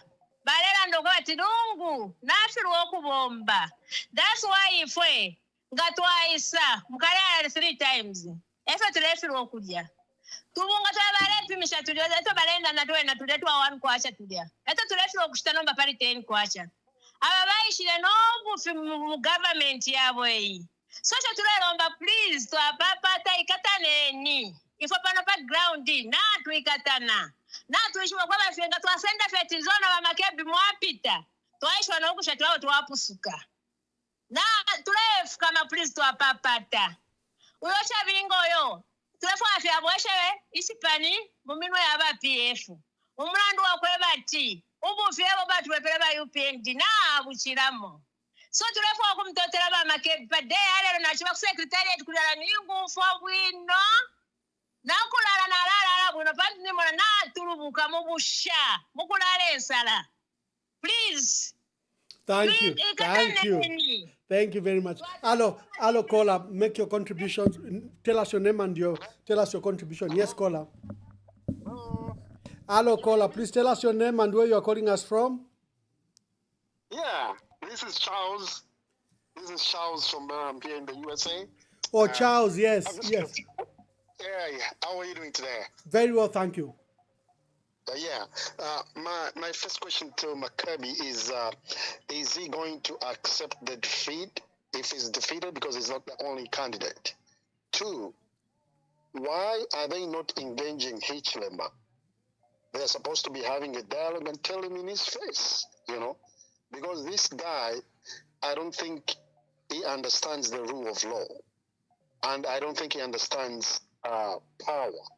All he wants is whatever he wants is only power. So why don't you engage him? You as political parties, have a dialogue and tell him in his face, we are not going to accept whatever you are doing. I think that would be one way, of sending a message to him. And 2, why are you wasting time? Please don't waste time. There is no time. There is absolutely no time. Some of those things you are talking about, yes, they are important, but they will come after we have grabbed, the power from this guy. That's what those are the 2 questions I wanted to ask. Thank you, Charles. Charles from Orlando, Florida, in the United States. Thank you, Charles. All the phones are buzzing. Hello, caller. Please tell us your name and where you are calling us from. Good evening. Good evening. Kindly make your contributions. Thank you. This is Cynthia. Yes, Cynthia, make your contributions. Happy Zulu, I'm happy so much. I'm behind you as youth. We support you, and we are loving you, and we continue supporting you until the day you are going to be integrated and voted as the president of Zambia. Makebi Zulu, let God continue to bless you. We are looking for the future of the youths. We are looking for our fellow youths like you, Makebi Zulu. We know that you are not going to let us as youths down. We know that Zambia, we are now in a crisis, but since now you have come, we are going to become our president, Makebi Zulu. Thank you so much. I'm happy for you. May God bless you. Thank you. Thank you very much. Hello, caller. Please tell us your name and where you are calling us from. Hello, caller. Please tell us your name and where you are calling us from. Hello, caller. Hello, caller. Hello, caller. You are on. Please tell us your name and where you are calling us from. Hello, caller. Please tell us your name and where you are calling us from. Okay. Good evening, Ambassador. Good evening. Nego mlenga ku England. Oba mlenga emkwai balishani. Weno sana katusinga wa mwalinda shana mwevo. Endita. Kindly make your contributions. Happiness towards what I'm saying, Kuriba PF, no matter how much these people have tried to disturb and disband the party, they have stood firm. And the coming of Honorable Makebi Zulu on the scene, I think we have seen from many people their comments and everything. It's a welcome move. What I would just want to call upon all these candidates is just the unity of purpose. The biggest enemy is known. What they are fighting for is known. So the issue of maligning each other, shooting each other here and there, it should not be the case. Everyone should be speaking one language of love.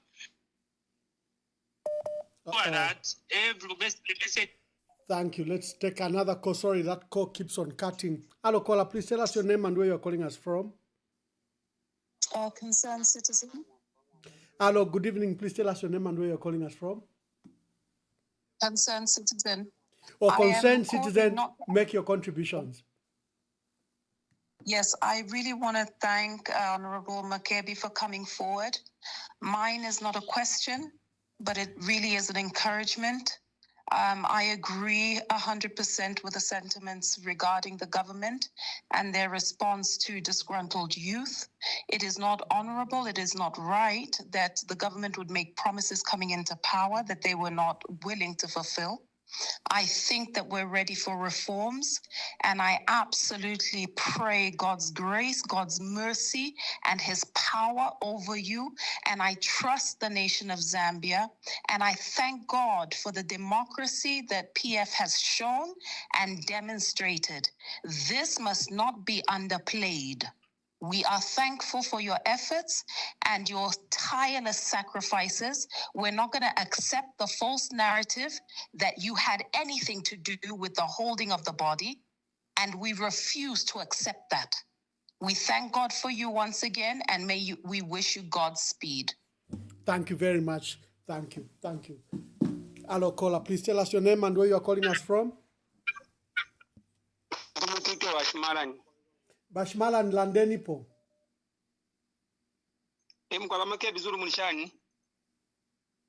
Landeni ama Landeni bale umfwa.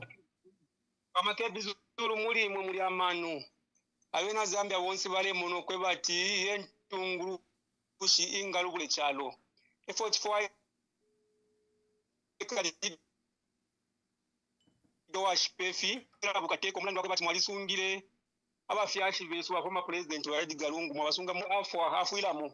Wati kuku yocho wasunga nokusunga abantu iwe. Wali mone kokwe bakwebati uyu muntu uyu ngatwa pele chalo at least kuchawa mutamano wako mono kwebati busho omuntu alaika shani ino stabena Zambia balechula mu buteko bwa UPND. So abena Zambia balefu ayo muntu wako mono kwebati muntu shunga tege chalo ero bamona ati Makebi Zulu muntu wabantu ali kwatoluse ali kwatechikuku ali kwatamano kuti atungula abantu muneni fintu mutengo bali lunde ba UPND fyonse po baishila abena Zambia balechula kalubulo balefu aya lelo ine mukumona kwandi ni mbono kwebati Makebi Zulu walinga bantu uli waluse lesale kupala we mwana iwe zikomo. Thank you. Hello, caller. Please tell us your name and where you are calling us from. Good evening, Ambassador. Good evening. Please tell us your name and where you're calling from. You're speaking to Blaze Zambia, Ambassador, and good evening, Honorable Makebi Zulu, the incoming 8th President of the Republic of Zambia. Oh, Blaze, Blaze, thank you very much. I've made your song as my national anthem here.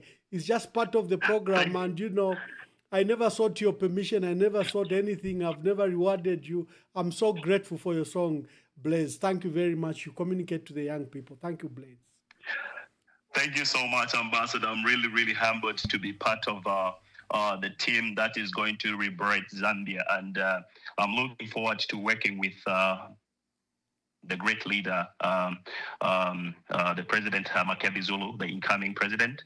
And I would like to just say to the nation that we have a president who is a dictator right now, and we need to look into the matter. We take him out because this is a president that has never failed for the people. It doesn't mean well for Mother Zambia.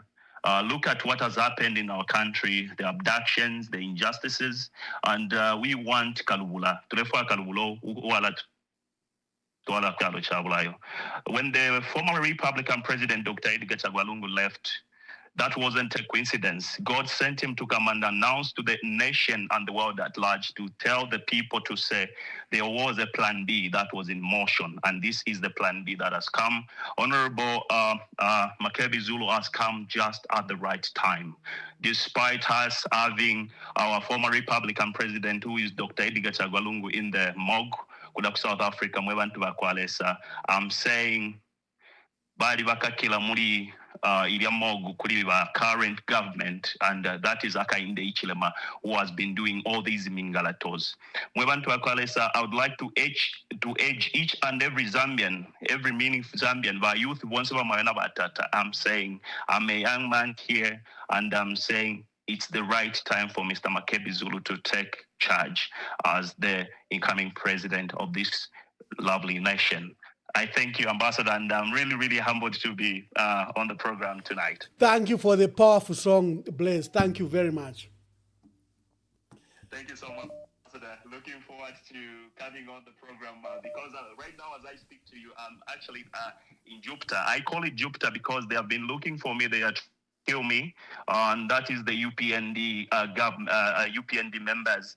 They have been looking for me for some time now. I've been in the exile for more than 7 months now. And they go door you to are door. available Yeah, on the program. You know what you do is let's have a discussion after this, and let's come and discuss your case. That is unfortunate. Thank you so much, Ambassador. I'm listening. And I'm just happy to see the president coming through, and that is Mr. Makebi Zulu. I'm really, really humbled. I'm happy. Thank you. Thank you, Blaze. Thank you. Thank you. Hello, caller. Please tell us your name and where you are calling us from. Mkwaiwa Munkonge. London poba Munkonge. Mkwai sharande sana chakubalira pofie. Nde totela leso mukuru wa makayonse pantu nchita yako yali yalinga ngefe yali yasuka yafika inchita yali shibikwe echo Makebi lesare konkanyapo ukubapera amano pantu mulimo babomba mulimo ukalamba sana lero abantu abashikweto kwiruka teti beshwepo fintu filifyonse pofenga bakupera ukubanga spokesperson pachirilo fe pabushikuwa one day bambi barafira no kuchita contain barapanga amafao ayengi sana lero ba Makebi bari burabo muntu nse wabo ba bika site nama thoughts yabo baya bika site bafwala ifyo ruparule fwaya tababura masambiro yabo kwe bati bakontrol yo rupwa na ngwamano yabo bakontrol yo rupwa basabula akanwa ka rupwa kaisa pali bene cyo te chintu changuka pantu bambira nkuba tumafe pali 3 minutes atkabiyora ndevi pali 3 minutes barara ndevi akusanako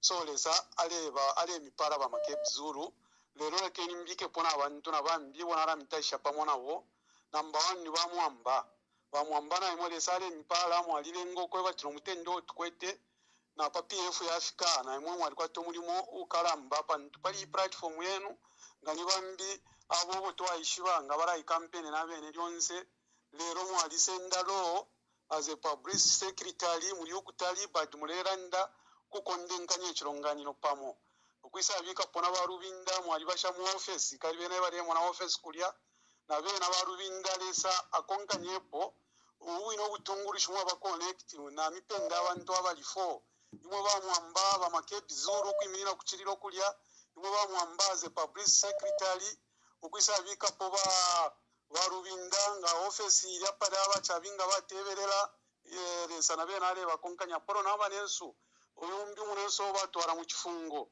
na mipenda abantu abalifo ayo lesa amano ale mipera mule yabo mfyafe bwino sana mwira konkerera abantu fe balera ndero nabo bambi abantu obotule muno kwebati kuti baba ba Judas Iscariot mkwai tule barombera ko kuri lesa Judas Iscariot bafunye pa mubiri wabo bakonke fe constitution ya PF n'ekishali cha PF ubwana nani na pantu bambi tule bamona techiturande pantu amashu twingalanda kuti apange fironda lero tule bakoseresha uko kuntu barefo okurora takuri bwino awe ile tukenye ntungurushi Makebi Zulu na ngubambi wonse tuko kondenkanya tukarangia bena Zambia ifyo wina Zambia bwaba pantu PF wina Zambia te PF ya muntu na abantu bo bambya wabo mfama shiwi aya bipali ba Makebi Zulu mwe bantu ndemirombako mu Zambia mwali ba abantu ababi bonga mwali mfako abantu barabashitisha abantu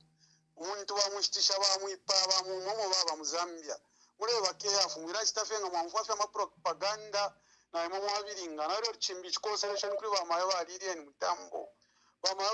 mutambo ifofo twamishiwa na ama message mulemba pa social media tachiwama tetute mutu amibika pali ba ngachire kisungu charandiro munenso ati tenti cannot be a saka maybe turembika ni mwa ba tenti kanshi temu ba tenti aho techi chiwame ibeni ko fyawashi papa ntumwali kwata ma followers abengi pali no statufikire kuntanshu kukutumwa kwata kona mu butungurushi so sareni ofe muri so sefire ya kuchalo mura konkerera abantu bota mulingerera bena amarevozi mulei mwalalenga abantu aba mchinjika bamisuliramo sentu wombere pamunga bena Zambia tufunye ekyalo kyesomwe kibere tupepereko n'abaneso bamakebi zulu ubutunguru shitu ali bumwana ture bumwana nefire kitika ku South Africa ngatekwata amaano ya butunguru shi mu Zambia nga nifimbi fya kitika na family yaba yashikuli yaba wido ino istari mbi firamba fyabo nga fyali turetera na mafia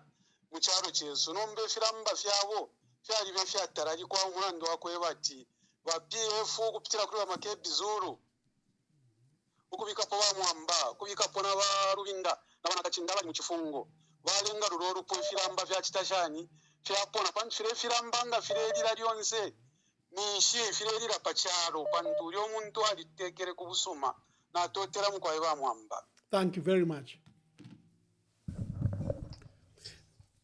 Hello caller, please tell us your name and where you are calling us from. You are speaking to Siame, calling from Zambia. Mr. Siame, make your contributions. Thank you so much. Good evening to the incoming president, Honorable Makebi Zulu. First of all, I want to appreciate you, Mr. Mwamba, for the good work you are doing and the service you are rendering to the country at large. And one thing I want to say is that when a country has laws that are trying to silence people, people will find a way of speaking out when things are not going well. Okay? We said that don't bring the cyber law in this country, but they went ahead and brought the cyber law. What has it done to the people of Zambia? It has silenced a lot of Zambians who can come stand up and speak for the things which are not going well in this country. But look what happened in Chingola there. That is the sign of that when you allow people not to speak, they will find other means to channel the strong information to you that this is not the correct thing you are doing. This is why we saw what happened in Chingola. And number two, Honorable Makebi Zulu, the president, what are your plans to end load shedding in this country? I know that the Patriotic Front had underlined a lot of programs in which some of them they even managed to bring from 1,600 megawatts somewhere there to 3,000 plus megawatts, which means that they started something, they did something to end load shedding. But this time around, looking at the population and the houses which have been built in this country because of the good policies which the Patriotic Front left, if there are people who are building in this government today, then they are lucky. Because a lot of people build houses in Patriotic Front time. Okay? What are you going to do to ensure that you bring back our glory days of not having road shedding in this country? What are your plans, sir? I think this is what I can say over this matter.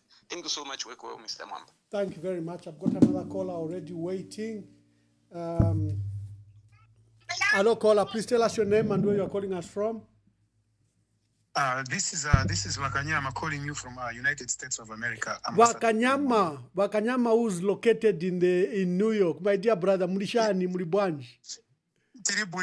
Ambassador Emmanuel Mwamba, thank you so much for bringing this program, Ambassador Emmanuel Mwamba. Mulungu mwini wakenjaza kushitani reward pali nchito ikulu amene mugwira kuli Mazambian. Congratulations, MZ8 once again. Congratulations, my brother.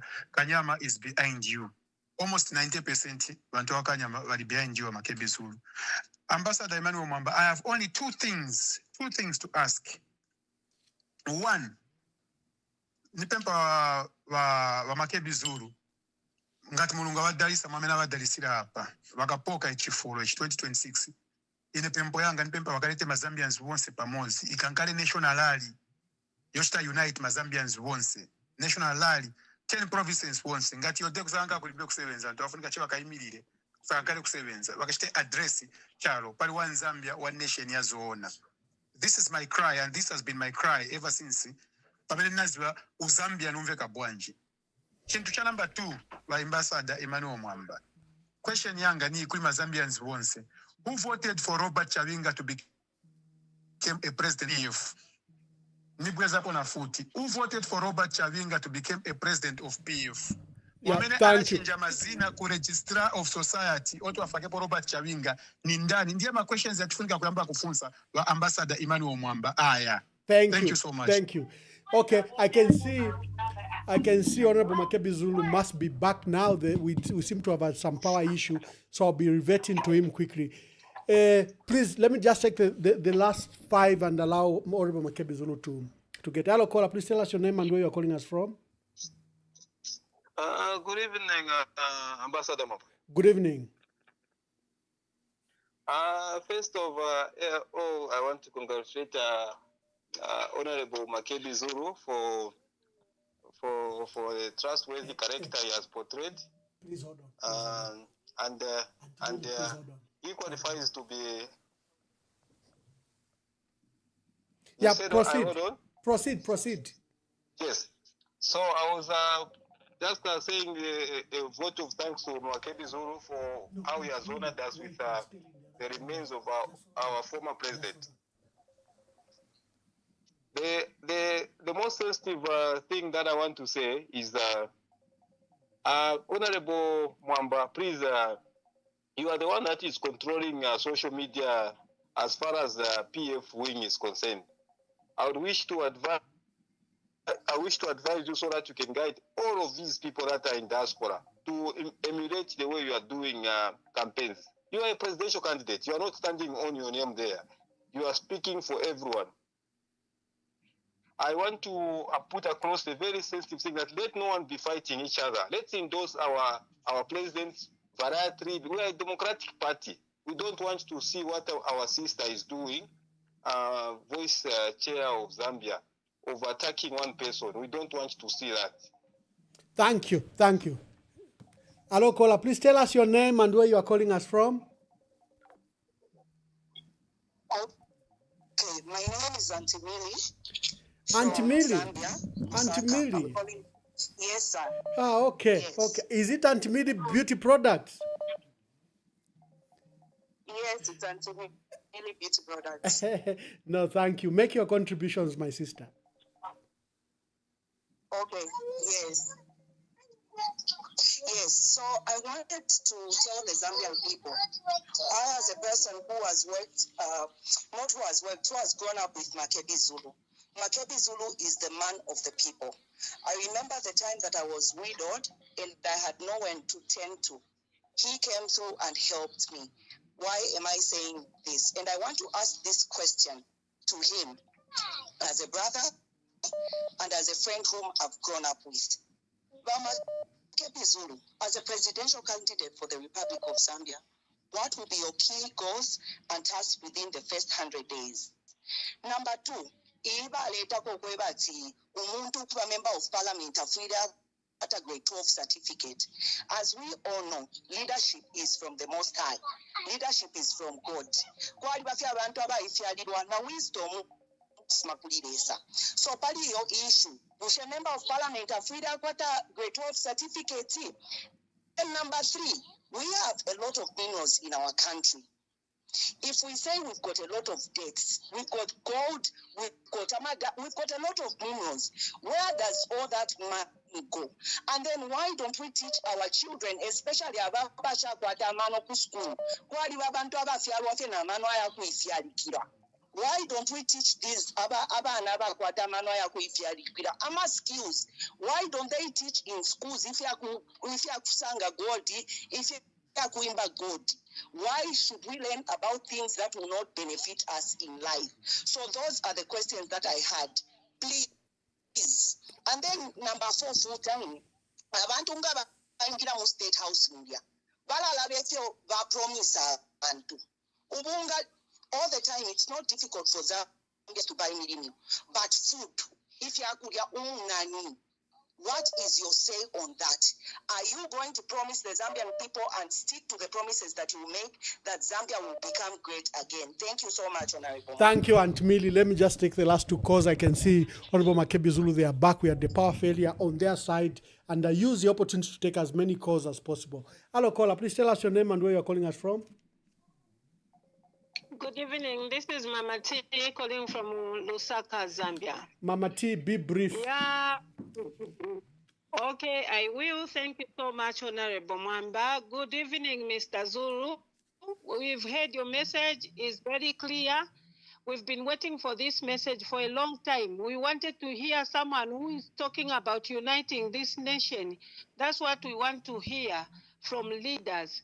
And to tell you the truth, Mr. Makebi, we are behind you. We pray for the unity in our party, PF. That's all we are praying for. Whoever is going to win at the convention, we are going to vote for that person because we are tired. We've gone through a lot for the last 4 years that Hakainde Hichilema has been ruling this country. This country has been divided than ever before. People have been divided. There's no love. So hearing a message of unity, they are calling you international Malukula. It's fine. We don't care. If you are able to look after the dead, what more the living ones? We are behind you. Don't be intimidated. We are behind you, Mr. Makebi, and we love you. And all the best for you. Thank you so very much, Honorable Mamba. Thank you very much, my sister. Hello, caller. Please tell us your name and where you're calling us from. Good evening, comrades. My name is Gerald Batts, calling you from within Lusaka. Gerald Batts, good evening. make your contributions quickly. My contribution, comrade, is very, very, very fast. I think I will make it brief. Comrade, when he was talking and saying something, he spoke of him talking to Vasangwa and the like. My message to him basically is to say it's true when he said that PF alone cannot win the election unless it comes together with other people. So what is the comrade doing on that to unite with other political parties so that we can be able to be victorious next year? Thank you. Thank you very much, Gerald. We have another caller. Hello, caller. Please tell us your name and where you're calling us from. Thank you, Mwamba. This is Nyangwe Dani. Bamakebi Zulu onani bantu bamene batuma phone wonse bakondwela. They are so happy about you. Bamakebi Zulu onani, leadership is a calling from God. And when God calls you to save the people, Bamakebi Zulu, please remain humble. Onani Bamakebi Zulu chalo chilanga na pali imwe. Olo imwe have liked what you've done. You want a country of unity. Can we all work together as Zambians because we've got only one country and that is Zambia. Bamakebi Zulu, we are so happy for you. We want change, and this change is not just change, but we want a Zambia for the betterment of our children and our future. Bamakebi Zulu ngamukafika paja pampando. Onani bantu veni wa mutumilani, noti mukachinje nzelu Bamakebi Zulu. Zikomo. Ambassador Mwamba, God bless you for the work that you continue doing. Thank you, Ambassador. Thank you very much. Thank you. Hello, caller. Please tell us your name and where you are calling us from. I'll say I'm a sister. I'm a Zambian sister. I just have this contribution, Ramamba, tonight. It's interesting to see how Bamakebi is coming up, and congratulations once more. I have a word for my fellows. When we appear on radio, on this podcast, and we want to give an encouragement, we are happy that Bamakebi has come through. I want to remind us, as we speak, you see, we're trying to castigate other political parties, or especially maybe the ruling party and all this thing. We say, if we don't like what they are doing, something negative that they're doing, why are we advocating for it then? Why can't we be an example? Why can't we speak love? If indeed we want our leaders, whether by Makebi, whether by Mwamba, whoever that is going to be there, it's not their leadership alone that will make them succeed as better candidates. It's us, the mindsetters. So even as we call in, as we say whatever we have to say, let us remember that even those that we feel are doing wrong to us, why don't we show them that this is how we must live? Zambia will only heal if all of us are lifting one another. We don't become better by speaking ill of others. We are not doing that. Thank you. Not getting any better. Thank you for that uniting message. Yeah. Yes, let us remind ourselves that we need one another, despite all that has been happening. And if we really want to live like that, let us lead by example. Thank you so much, Mama. Thank you. Oh, let me bring in Honorable Makebi Zulu.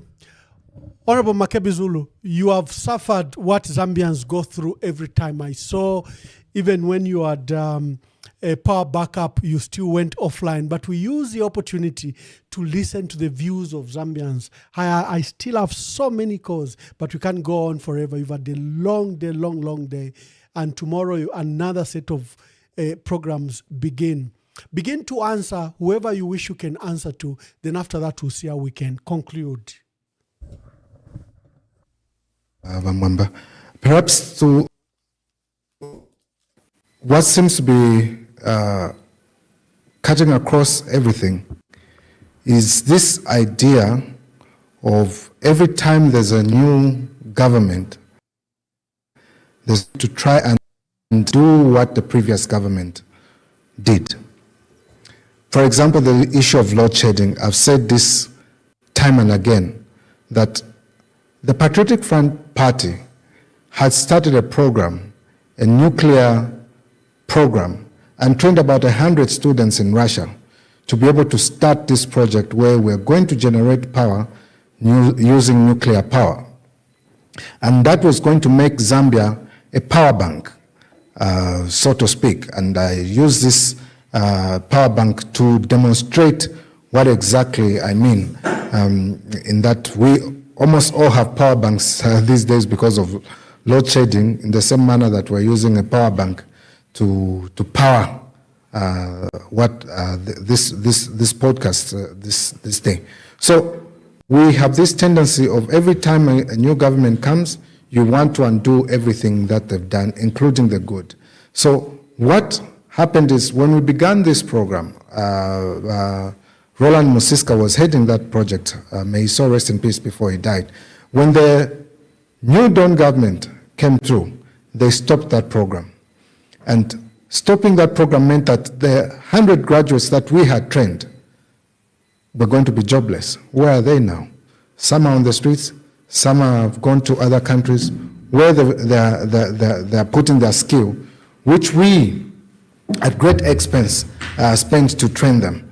That could have led to a solution of power that we're having. But perhaps this being the first broadcast that we're having, it's not a broadcast about promises. And I would want us to have this thinking that it is not an I issue. So if you ask, what are you going to do as regards this particular issue, what we have been discussing, what I have been talking about is that, can this be a national conversation? Can it be a combination of all of us in the political parties coming together? John Sangwa, be it Mr. Msoma, be it Fred Member, be it all the participating aspiring candidates in PF, why don't we come together and have this conversation as to what is best for the country? What is the best solution for the country? How much energy can we get from hydro? How much energy can we get from solar? How much energy can we get using wind energy? And how much can we get from nuclear energy? What is the best solution for our country right now? So what we are calling on is, let's come together. Let's have this conversation.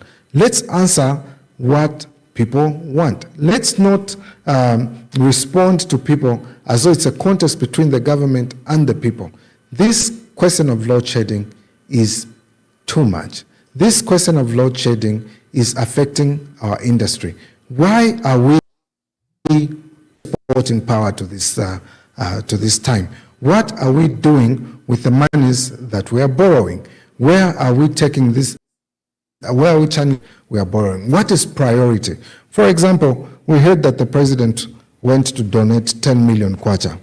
And perhaps this is something that we have lost sight of. Where did this 10 million kwacha come from?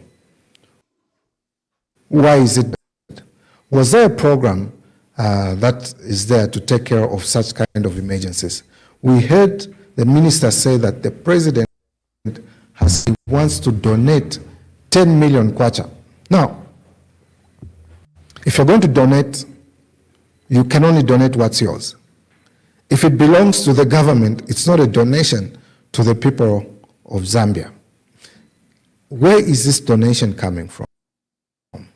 Why are we subjecting the Zambians to arms, to our goodwill? What policies have we put in place that respond to the needs of the people? That is a bigger conversation than saying the solution I have is this. What is the system like? And I keep arguing that we have a broken down system such that our politics is dependent on promises being made by individuals and not systems that work to satisfy the needs of the people. Perhaps if our systems functioned in the manner that they ought to function, perhaps if our systems were not broken in the manner that they are broken, all these would not be a question of what new inventions are going to be put in place. Because if the system is broken, even those new inventions are not going to work out at all. And we're saying, let's fix the system. Let's fix the issue of policy formulation, implementation, formulation of laws. What are the laws focusing on? What are they working to achieve? And every law that we put should serve the interest of the people. Every power that is given to any person should serve the interest of the people. So those are the issues that we have to deal with right now. Those are the immediate issues that we have to deal with. And by dealing with those issues, most of these problems will be sorted out. Most of the problems that we have are not problems that are showing a lack of solution, but the very people that are occupying those positions are the ones who are problems and not the system itself. So we need to have a discussion beyond that. There are a lot of comments that have come through, but I would ask that perhaps we look beyond the issue of an individual being a solution to the malaise that we're facing. How are we going to work together? How are we going to cooperate as Zambians to end this issue of tribalism? Because it can't be done by one person. It can be condemned, but it can't be done by one person. What are the Zambians saying about this so-called tribalism? Someone asked a very interesting question. Why don't you have a discussion with President Hakainde Hichilema? Why don't you tell him in his face? People have attempted to tell him in his face. People have ended up being charged with seditious practices. Now, that is a conversation that we should have. In this time and age, should we have these so-called seditious practices, which was used in the colonial era to silence dissent? Do we need to silence dissent in a democracy when democracy is a marketplace of ideas, and marketplace of ideas are expressed through words, thought, writings? People should be able to express themselves. So you can't have people keep quiet merely because you disagree with what they said. You should be able to protect their right to say what they say, even when you don't agree with what they say. Someone said I should sue, is it Fair Media, who we landed in Zambia, then there was stoning on the Copper Belt. No, I will not sue Fair Media. I will not sue Fair Media because he was expressing his right to express what he's thinking, and I respect that right. Not that I agree with him, but any normal thinking person would know that his reasoning is flawed. So I do not need to protect my reputation over a flawed thinking, because others who hear what he say will say that's absolute nonsense and will not follow it. So it has no damage to my reputation whatsoever. In any event, we still must respect the right of people to say what they think. Who knows, we may learn a thing or two. There are a lot of questions, Ambassador, that have been asked. There are a lot of issues that have been raised. My sister, Millie Beauty, raises issues of concern as regard what my say may be on the issue of grade 12 certificate for one to become a member of parliament. It is that conversation as well which we must be having. we should not be telling people as government what we as government want to be in the Constitution. People must be telling government what they want to be in the Constitution. Most of the laws that we have are there because government told people what should be in the Constitution. But why don't we do it the other way around? Let people tell you what should be in the Constitution. Because it is a common saying that the person who sets the terms of reference determines what should be in the Constitution. So far, as regards the amendment or the proposed amendments and the consultations going over the issue of the Bill 7, the president has set terms of reference. So he's determining what should be in the Constitution. And Laura Miti did lament that our hands are tied. We can't wiggle, we can't maneuver. We can't even introduce anything new because it has been limited to these issues which the government is interested in. A constitution is not a constitution for the government. It's a constitution for the people. And as such, let us have a discussion. What framework are we going to use to collect views of the people? What is the credible way of collecting views of the people to amend the constitution? That is only after we come to a conclusion that we need to amend the Constitution.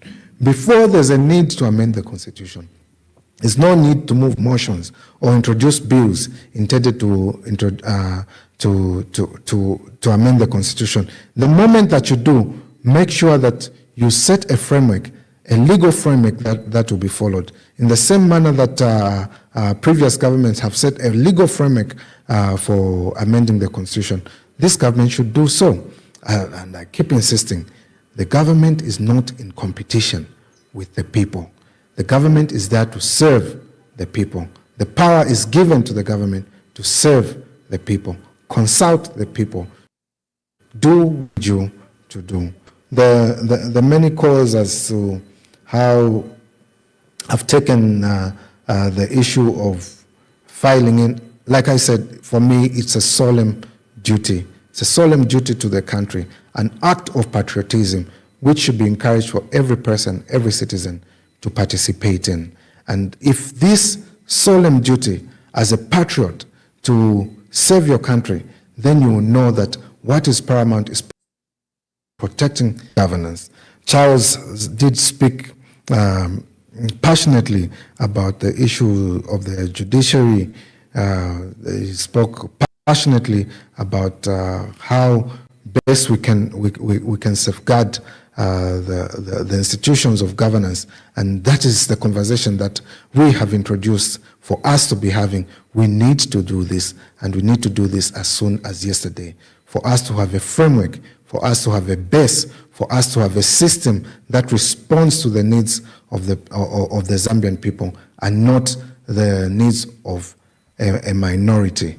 Bakanyama said we should have a conversation with all the Zambians, pick a day, speak to the Zambians about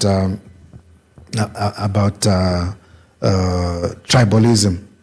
I would say that tribalism has been perpetuated mainly by politicians.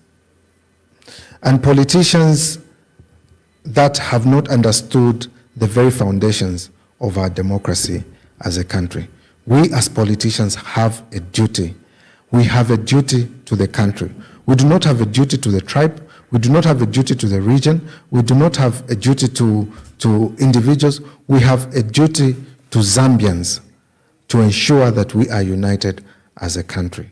For it is a common adage that says, divided we fall, united we stand. So let us desist from politics of regionalism. Let us desist from politics of appeasement and this blind loyalty of only supporting a person because you think they come from your region, or because you think you will be favored, or you are closely linked by reason of church, sect, or indeed anything that may be the connecting value. Let it be an opportunity that is given to all Zambians. Opportunities for all, in all sectors, for the benefit of Zambia. That is what I would say. But I would really like us to have a better and further conversations over the very important things that have been raised by the Zambians. And I think this is also a conversation that we as politicians must be having amongst ourselves. What is the vision of, or what is the Zambia that we want in the next 5 years, in the next 10 years, in the next 20 years? What are the policy measures that we have to put in place to achieve this particular goals? What is the legal framework that we need to put in place to regulate how we're going to achieve these issues that we want to achieve? Those are very important issues that we should be discussing. Thank you very yes, much, please. Honorable I would Thank end you there. so much. We still have a lot of calls, but unfortunately, we just have to schedule you for part 2. I guess we allow you to do your campaigns, and then we bring you in. We're doing actually a round robin for candidates that they should come to this platform and sell themselves. What would be your last remarks?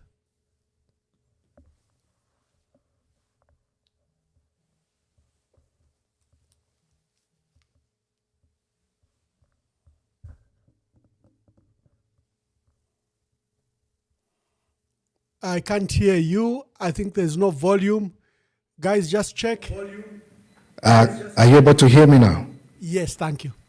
Can you hear me now? Yes, thank you. Okay, yes.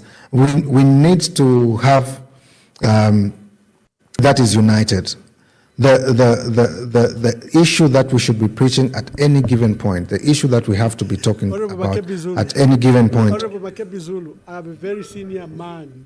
He's been calling on all lines, and I think it would be unfair. Father Oscar Pombo, Catholic priest from the Vatican. Let me just take his call. Father, you are special. Yes, please. We can allow you to call in. Thank you very much, Honorable Emmanuel Mwamba. Thank you so much for granting this precious occasion. I greet to our Honorable Makebi Zulu. And I'm so sorry you've been calling. There are so many calls. I didn't see your call. I've just seen it. But you being a senior and, one of those guiding light for our country, will allow you to speak. Thank you so much. Thank you so much. I appreciate even today listening to our Honorable Makebi Zulu. He has opened his heart to a discussion, a dialogue with the other politicians. That is the way to go, and we thank God to that. I just would like to relate to our Honorable Makebi Zulu what has happened in the history, so that I can encourage him to be courageous and to continue with his humility, humbleness, and very sober. Makebi Zulu, this is an advice for you, and it's an encouragement.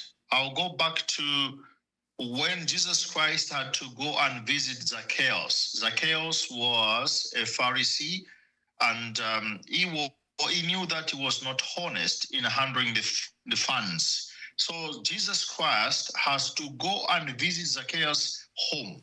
And he was so surprised. He said, how come my Lord can come into my house? I'm not worthy. And he said, yes, you are also my brother. Second, the mother of Jesus Christ, Mother Mary, had to take a journey, a one-day journey, to go and visit the cousin, who was called Elizabeth. Elizabeth was older than Mary. Mary was a young girl, about 19 years by that time. But she was supposed to give birth to the Son of God, Jesus Christ.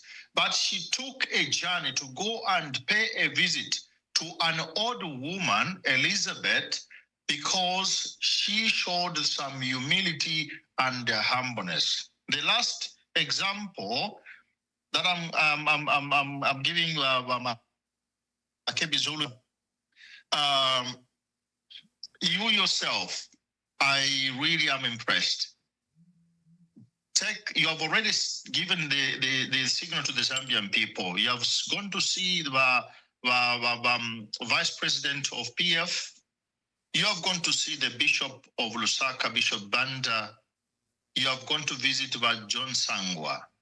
I request you go also and visit, pay a visit to the Chief of former President Edgar Chagwalungu in his homeland. Go and get the blessing, and then you continue your visit to all politicians to try and bring together and sanitize the political status in Zambia. Thank you very much, and may God bless you. Thank you. Honorable Makebi Zulu, this is a dear brother of ours from Italy, Father Oscar Pombo Mwansa, and I had to allow him. But please continue with your closing remarks. You also can answer Father Donosco, as we call him. Yes, please. So I'm encouraged by the words of Father Pombo, and there's nothing more to add to what he said. That's wisdom, and it should certainly be followed. And democracy is a discussion.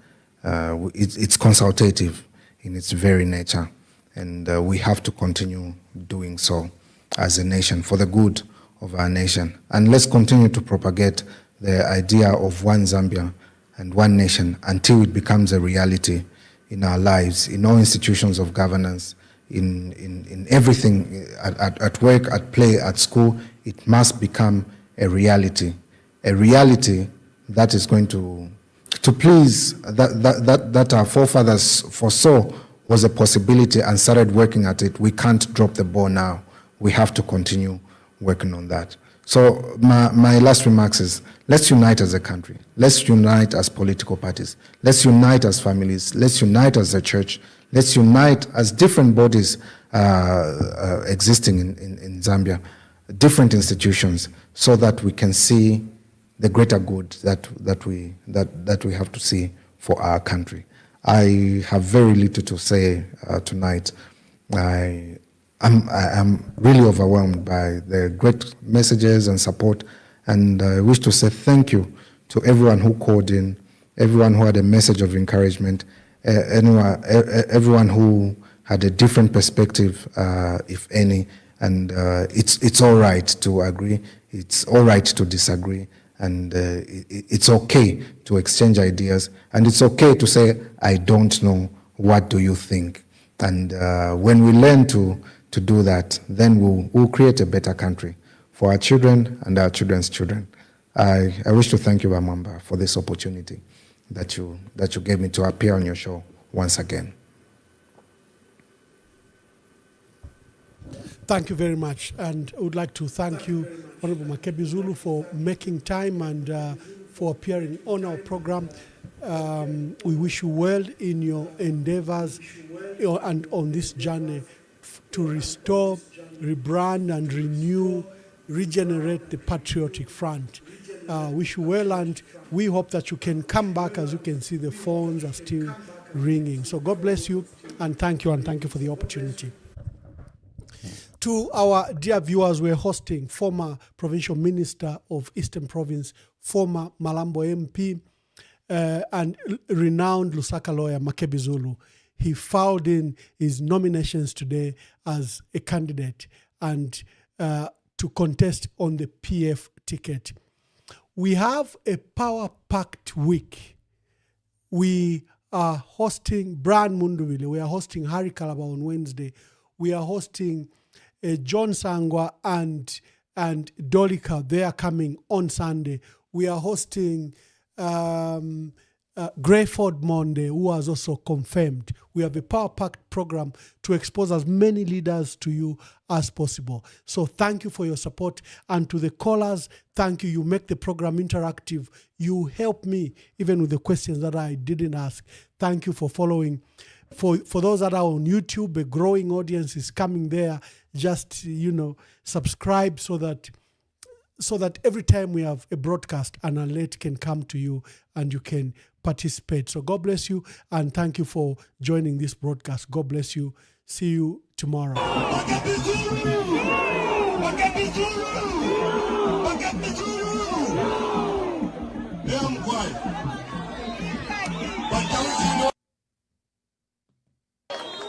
Tizapitiriza kukamba nkhani za chitukuko konse kwa metienda.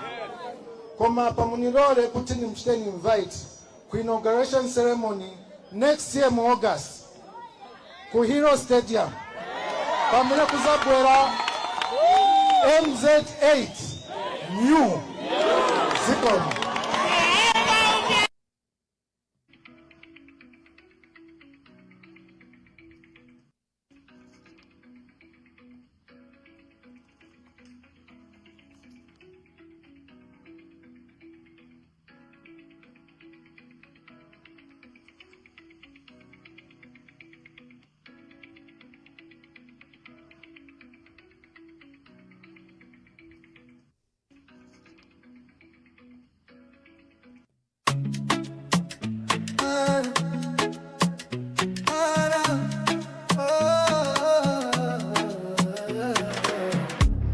Kwenyu ndemwe chabe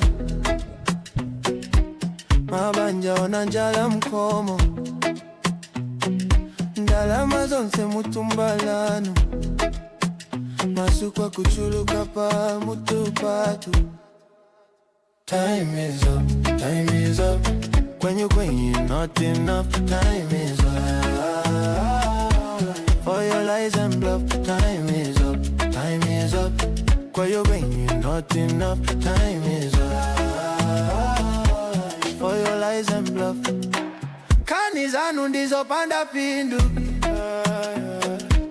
anakulira miseu mwatu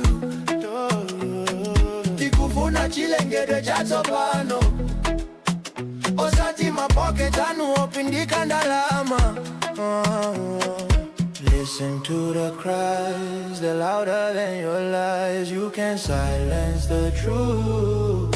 It's time for the youth. Time is up kwenyu is not enough. Time is up for your lies and bluff. Time is up kwenyu is not enough. Time is up for your lies and bluff. We rise, we stand, we fight together for the children, for a better forever. When you kunata pano, we take the rain. Tikonza jiko.